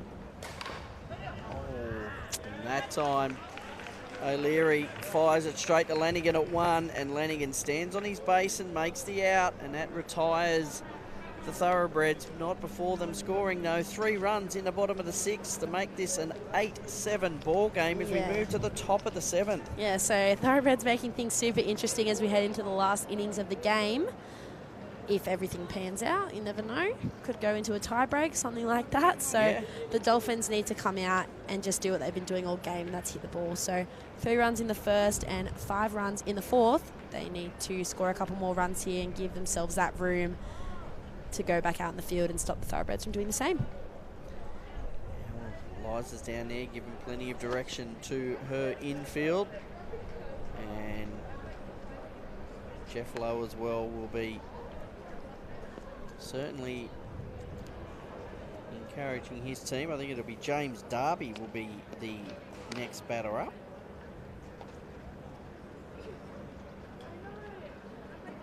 We finished.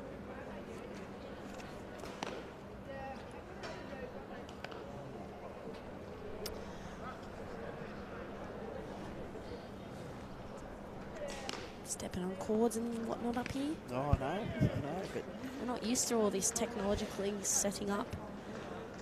that's excellent. The camera, we are very, very lucky to have Spacequake Sports doing this coverage for us of the State League Grand Finals here in New South Wales at Blacktown International Sports Park, the home of Softball New South Wales.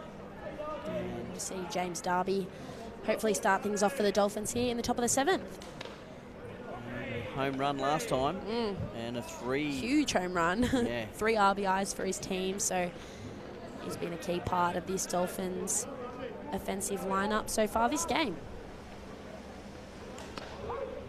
There you go. There's that outside spot, just on the outside edge. Umpire likes it, calls it for a strike. Yep. So 1-1 becomes a count on Derby. Top of the 7th. Dolphins 8-7 over Thoroughbreds. Ooh, and again, beautiful pitch. I think Derby's just questioning sort of, is that consistent with the strike zone? But they look good from here. I mean, we're up in the grandstand, but on the live stream there, they do look like they're clipping that outside edge and they're at a nice height. So nonetheless, Caden Keed will keep going as he goes down there again for strike 3. Yep, strike 3. And Derby is not happy. He walks off. He's very unhappy with that. Nonetheless, Thoroughbreds will take that out, and we're going to see Mitch Brownlow into the box here. So he's had a great game so far at third base. He's been like a wall there, so hopefully in the box here, we're going to see him get a bit of bat on balls. That one's high, left alone for a ball. Yeah, he has been spectacular. Anything going in his range over there, he picks it up comfortably and fires the ball to 1. Yeah. No one can get there. That one's just into the ground. Good ball. Bounces right up. So 1-1 will become the count here on Mitch Brownlow.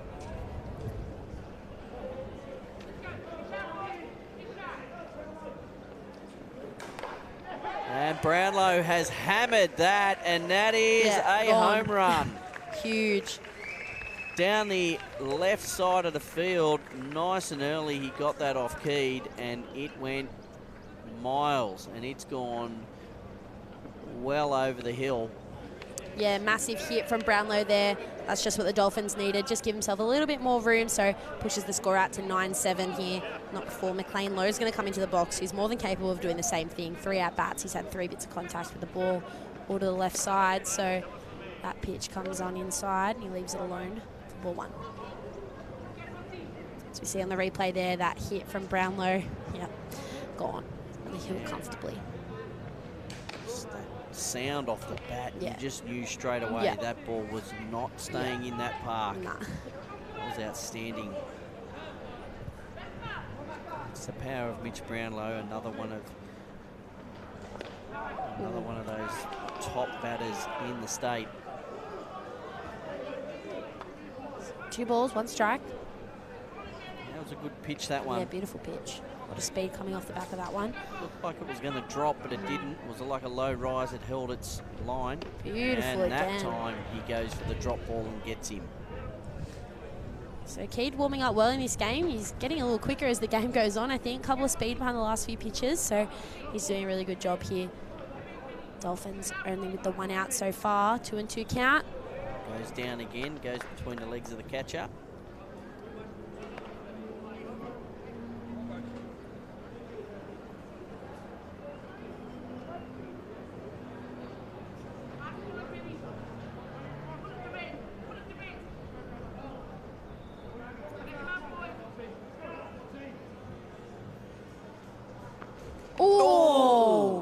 That's hit the batter. He's gone down.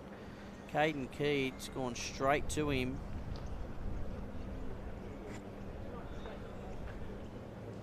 Yeah, you never like to see anyone getting hit by a pitch, especially as a pitcher. He'd be feeling pretty horrible, but never intentional. It's good to see McLean Lowe's back up and standing, but we'll see on the replay there. Curved him just at the last second. Just got him in the jaw. Oh, that's a stinger. Yeah. As he makes his way up to first base. Yep. And then he'll come off, I'd say. He's going to come off straight away, and they'll put Riley Sutcliffe out to run, as we see on the replay here. It literally just kicked up and copped him in the arm before getting up onto his head, so definitely wouldn't tickle. No, certainly don't. Certainly when it gets up. Caden Keed threw his glove down. He was so upset with himself. Yeah. straight down there to check on McLean Lowe. Yeah. Now he's got to reset himself. As it's easy as a new batter comes out, but it's hard for a pitcher to reset themselves after that. That one low and in the dirt for a ball. Stuart Perry up to bat. Just the one out so far. Top of the 7th.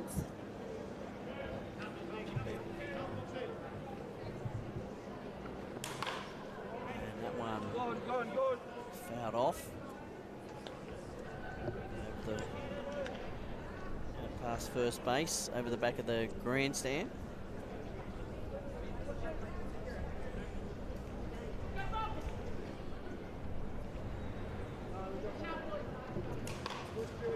And Perry fouls that off into the back net.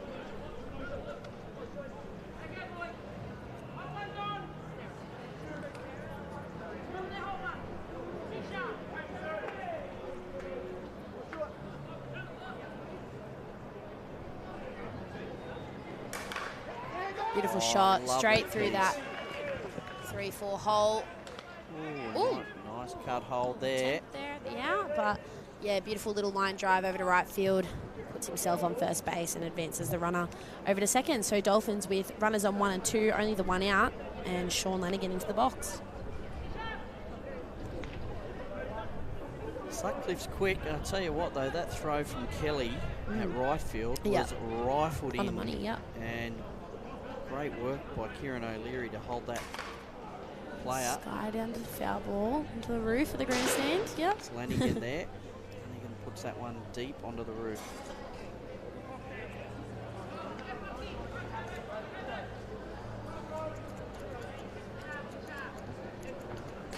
Ooh, Keed takes him outside. He swings and misses. 2 quick strikes on Lanigan. Only the one out so far, and runners at 1 and 2 for the Dolphins. They lead 9-7, top of the 7th innings. And this one goes back to Keed. He makes an out at 2. Wow, bulleted across the second base there to get the runner out at 2. So Lanigan will be safe at first, but the out is made at second base. And Sutcliffe over at third base in scoring position for the Dolphins. Yeah, look at that. Great play by Keed. Couldn't get it. There it is. The ball comes back. It bounces up to him. He looks. And he fires it. Yep. O'Leary was clearly on the base before the runner got there. Just to be sure of that one so far. And Ryan King comes back up to bat. Seeing time being called by Coach Chris Brownlow. Okay.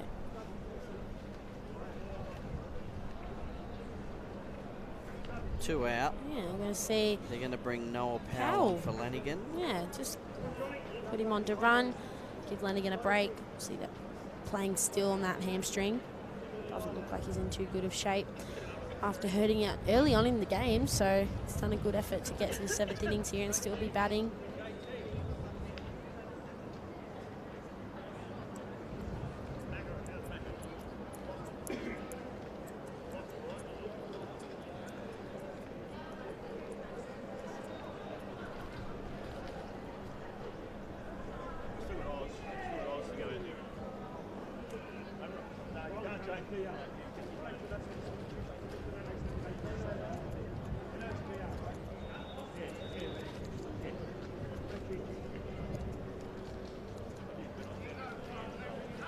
Keed now, King back up. They've done that change.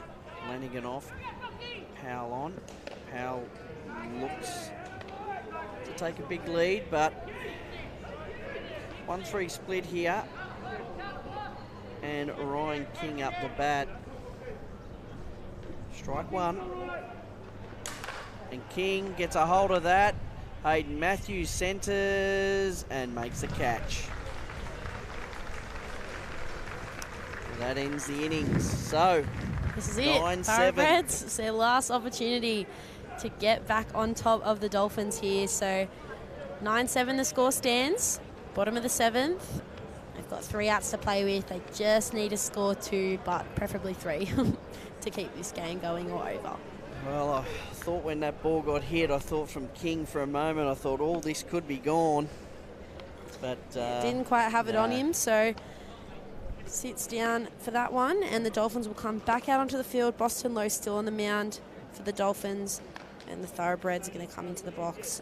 I believe Liam O'Leary will be starting things off for them this dig, so 3, 4, 5 hole hitters coming into the box to start this innings off. It's pretty ideal for them, but they need to make it work. Yeah, certainly it's the right end of the order for Thoroughbreds, as you say, but can they make it work here? So Liam O'Leary will start us off.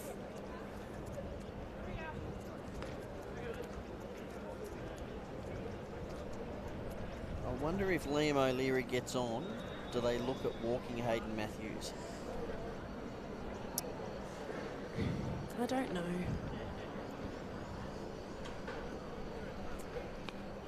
I think all the batters in this lineup have the capability of doing a bit of damage, so I don't know if they would intentionally walk Hayden Matthews. They haven't done it all game, so sort of why do it at the death of things? I think if Liam O'Leary gets on, Hayden Matthews comes in, Boston and his team will just back their ability and they'll just play it by ear, and if he hits the ball, he hits the ball. Props to him. I don't know if the players are going to get the choice. I reckon the strategic coaching will come on board here in a 7th.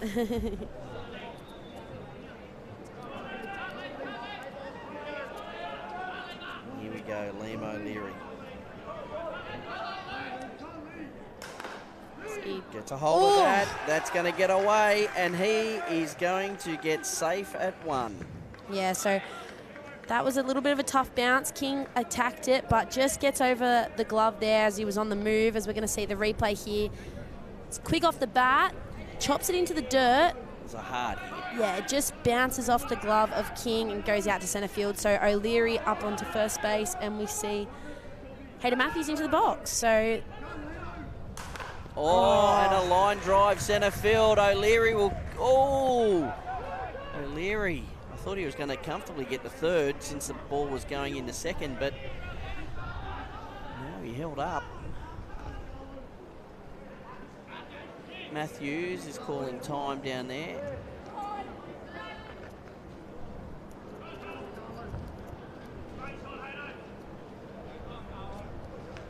Just gets rid of that arm guard.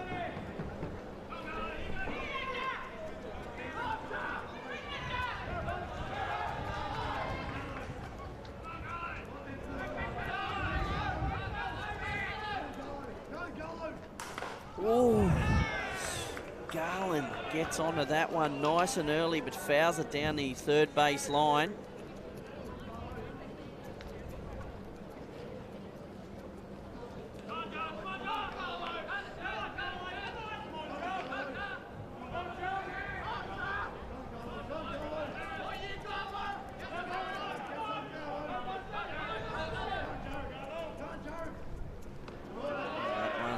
In the dirt, but Perry picks it up, does a great job, keeps the runners held at 1 and 2. Yeah, so Thoroughbreds in a good spot here. They're still trailing by 2 runs, but runners on 1 and 2 with no outs. So Garland into the box, hit by a pitch ball on his last at bat. That one comes down the outside edge, left alone, as you see a couple of the Dolphins boys not too happy with it. They want that outside edge called for a strike, but it's just not budging. They do, but Perry just has to move that glove slightly in the end, and that's what the umpire's watching. Yeah. And she's not giving that. I think that's what this little chat will be about. It's not getting called, so let's stop throwing it.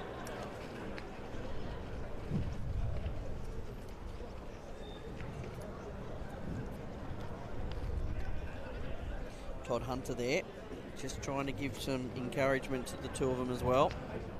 Just letting them know.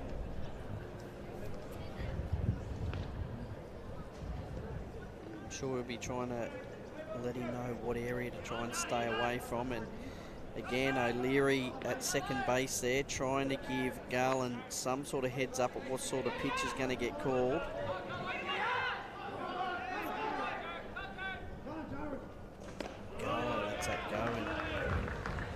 believe so. It was inside. 3 balls, 1 strike. So nice spot for Garland to be in. Hitters count. He certainly can hit, Garland.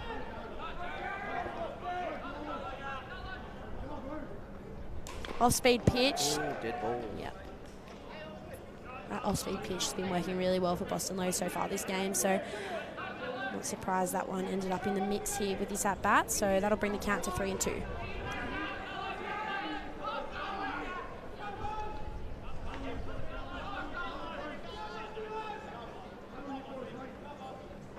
Swing and a miss. The ball gets away. And already out, first base occupied. yeah, so no Jared outs. Garland automatically out, but the Thoroughbreds boys scurry on over to the advancing bases, and now they have 2 runners in scoring position with only the 1 out. Great play here.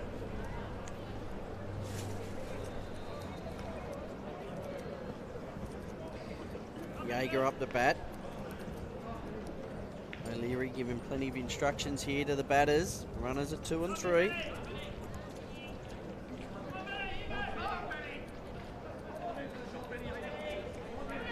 Anything just into that outfield, they score these runs. And that's a strike. That one definitely just coming in and clipping the edge.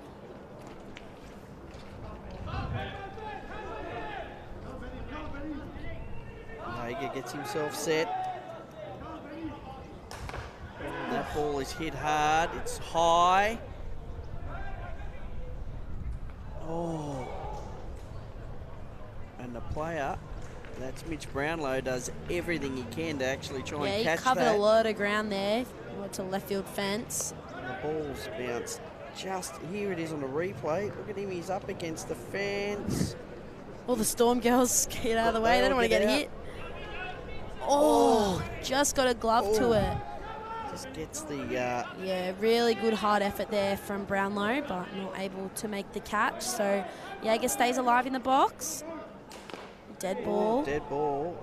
Jaeger. Oh, that doesn't feel too good.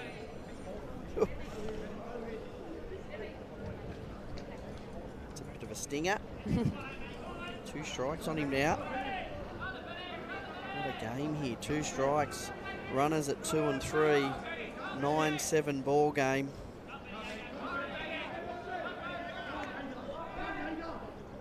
Oh, Jaeger gets that. That's going to score 2. That's going to level this ball game. Beautiful piece of the ball. Nice line drive straight through that 5-6 hole out to left field and scores 2 runs for his Thoroughbreds side. Brings the score to 9-all. Wow, what a game. Jaeger, he picked that beautifully and drove it right. Look at that. That is in the perfect position. Aussie Gooden picks it up, throws it into 2, but the damage is already done. Yeah, beautiful piece of the ball. Come off the bat really nicely. Not before they're able to score 2 runs. O'Leary and Matthews fire in. Yeah, so Thoroughbreds would be happy with that now. Only the 1 out, runner still on first base. So Caden Keat into the box now. Walk in his last at-bat. He's had a piece of the ball. He needs to get a bit of contact here as that one comes up and inside for ball 1.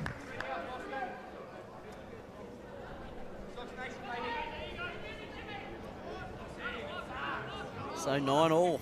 Wow, what a game.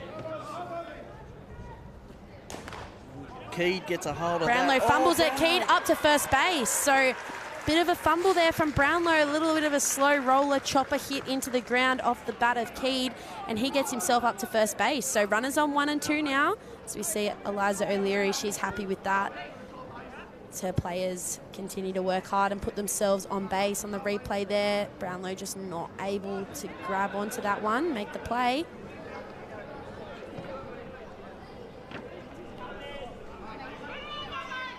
Wow. Yeah, he's been so good all game, Brownlow. That effort to the fence, though, might have taken it all out of him.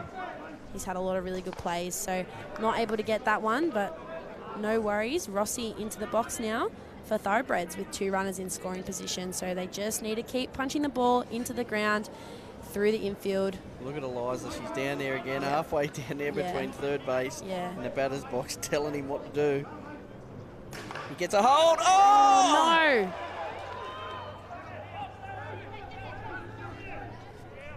It has absolutely Yeah. drilled Jaeger. He did everything he could to get out of the way of that one, but there's really not much he could have done. That ball was like line drived mid-air off the bat of Rossi. Oh, that's so disappointing because that was such a nice hit, and that goes easily to centre left fence, and that could have scored that winning run now for the Thoroughbreds. Yep. So I'm with you. That ball, if that ball does not hit him, it that's goes gone to the centre field fence, fence easily. and they get a win. Yeah, that's the game for them. So unlucky for Jaeger. He jumped just to get out of the way of the ball, but still copped it on the leg, as you see on the replay here. He tried so hard. Oh, jeez, it hit him hard. Yeah, so 2 out now for Thoroughbreds. Runners on 1 and 2. I wonder, are we going to see a tiebreak in the grand final after the Dolphins were up 8-4 at one point? Unbelievable. It's great to see these two teams just going toe-to-toe. Yeah. And Kelly, dead ball. Oh, what's happened there? Catches interference. I think that ball may have missed Kelly, and it's hit Stu Perry in the leg. Just ricocheted back. Oh, here we see. Oh, foul tip, and then down into the knee. Ouch. Oh, who'd want to be a catcher? I swear. There, right in the knee of Stu Perry. Certainly does not tickle. So Kelly's still alive in the box. 2 strikes. Yeah, 2 strikes. 2 0-2 the count. 2 out. Runner at 1 and 2. And we're in the bottom of the 7th in a 9-all ball game. And Kelly fouls that into the back net. Caden Keed is at second. He's the runner in the best scoring position for them here, and he can motor if Kelly can find a gap. He just needs to clear the infield, right or left side. Caden Keed's quick enough to score, but that'll be strike 3. So tiebreaker it is. Looks like we're going to a tiebreak. Dolphins up, had the lead 8-3 earlier on in this game in the 4th innings, and the Thoroughbreds fight back. They've just been chipping away at the scoreboard. 2 runs this innings, 3 runs last innings, 1 run the innings before. They've really been just giving it a good crack. So a good fight back, but now we're in a tiebreak. Well, I think for the Dolphins, their last out was Ryan King. Yeah. So of all runners I'd like to right. have on base, yeah, I'm happy to have Ryan King. Yeah, no, definitely speed for days, Ryan King. And to be coming up into your like 2, 3, 4 holes in your lineup, it's a good spot to be in going into a tiebreak. So I guess we'll just see how this game plays out as we now go into the first tiebreak innings, or the 8th innings of this game. And it's going to be 1, 2, 3 batters for the Thoroughbreds. As well. So Dolphins will start with a runner out on second base, and that will be Ryan King. As per regular tiebreak rules, he will start out there as he was the last out of the Dolphins lineup. Kingy is already out there. He's keen. Yeah. I wonder what plays will come up now, if there'll be a cheap bunt straight away to get him to third base. Traditionally, you do see that in tiebreak situations, just to force the defensive team to make an out or potentially advance a runner and make an out at third. So a few different scenarios that could come from a bunt here. I wonder if we'll see it happen, but with a batter like Lachlan Smith in the box, he can really do it all. So we'll just have to wait and see. Well, he certainly can hit a ball, Lachlan Smith. Yeah. So. I have seen him lay down a few bunts in his time as well, so yes, he's more than happy to do any of the does. above. Oh, chops it down, the slap hit, but the out at first, King down to third. So nice little cheeky slap hit, come round for the bunt, pulled back and just chops it down into the first base line. And the Thoroughbreds make the out at 1, but Ryan King in scoring position over at third base now. That was excellent. As you see on the replay there, in the left-handed batter's box, just choked up and put ball in play. It's exactly what he needed to do as this pitch comes down the outside edge for strike 1 on Todd Hunter. Todd Hunter. Now, let's have a look at his stats for the game, shall we? Oh, base on ball, base on ball, base on ball. And then the fielder's choice in his last at-bat where he just drilled it to shortstop. So 3 walks from 4 plate appearances. It's not a bad crack from such an experienced and knowledgeable player. I'm sure the Aussies over in Mexico might be watching this because there's a lot of players that are missing from this Dolphins lineup that are over there in Mexico playing. Yeah. Ollie Stewart, Evan Wolf, you're over there. And congratulations to our under-18s men starting their Mexico World Cup campaign today, or under-19s, with a 16-0 win over Singapore. Yeah, very talented young group of boys. Yeah, they certainly are. And I have to admit, though, Singapore made some pretty easy errors over there. So Australia were pretty lucky. See Todd Hunter go down for his first K2 of the game. Yeah, that shocks me.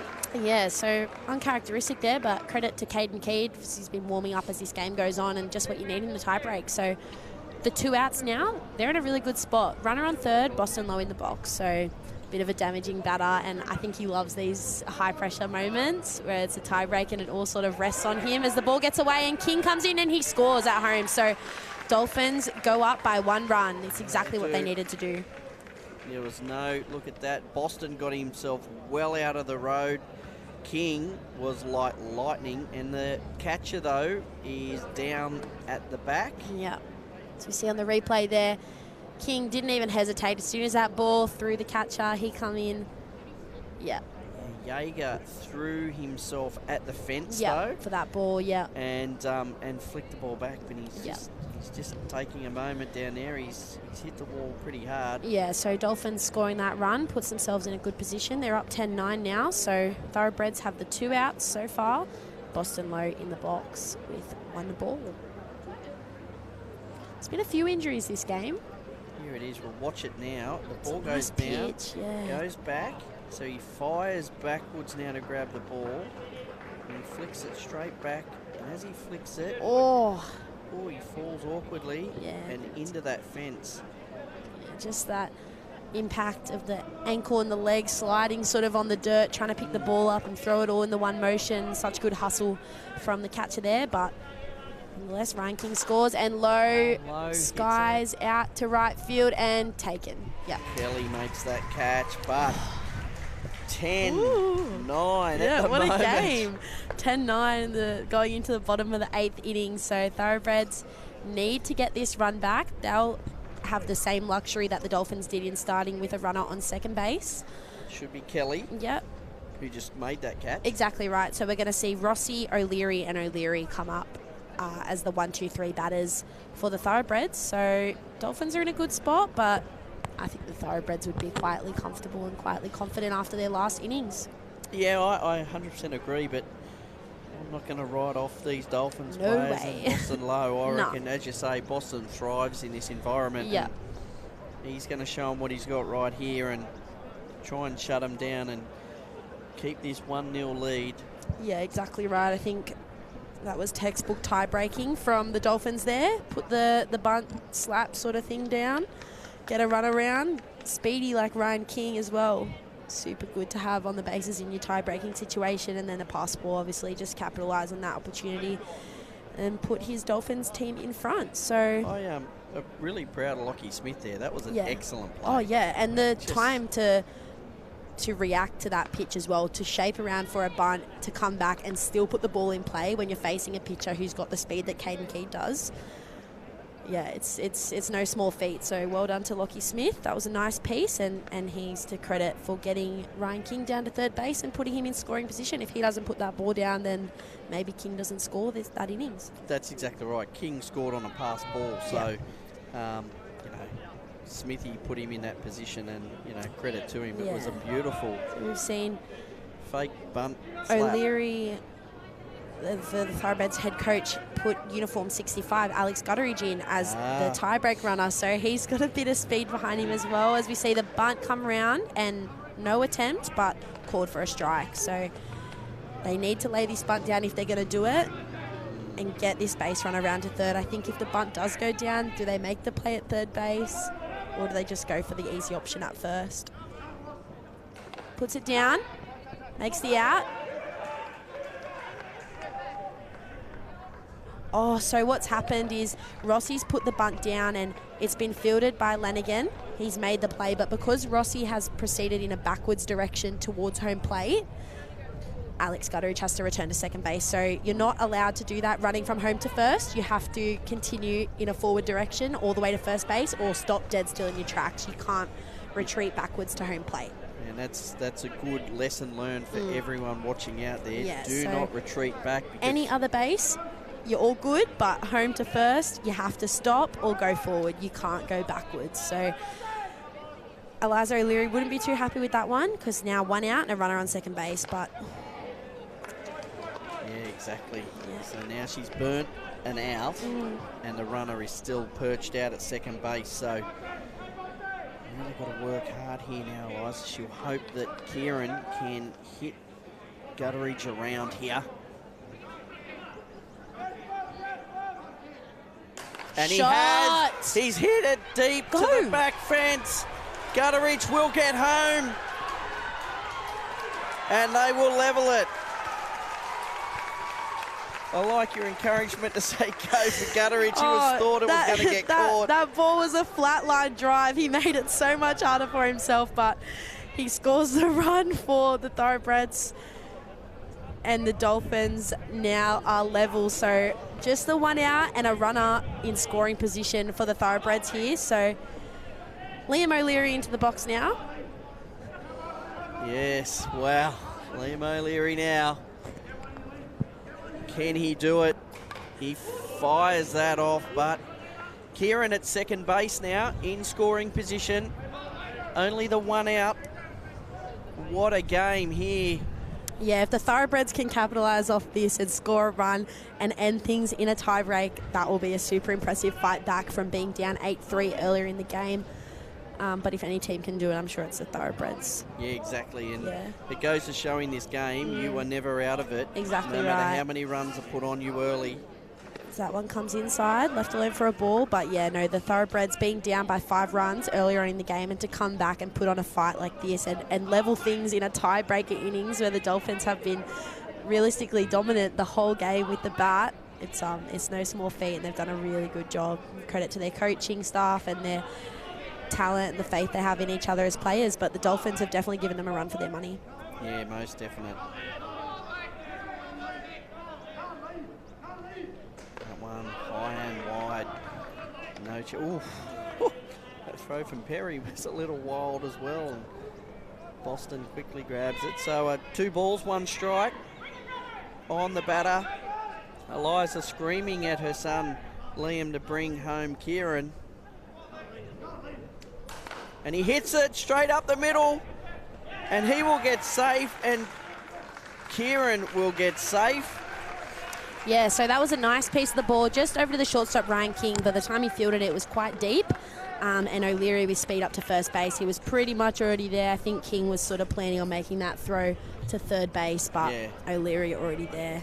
And I thought King was smart then. If he made that play at 1, O'Leary potentially scores. Score home. Exactly right. Yep. And so while it may seem like he didn't make any play, I think that was probably the best decision there. The ball was quite deep in the infield by the time he fielded it. So, and we see the Dolphins, they've intentionally walked Hayden Matthews. So they've loaded the bases though with Jared Garland into the box. So Garland more than capable as well. Hasn't really quite had a hit so far this game, but definitely talented in the box and loaded bases.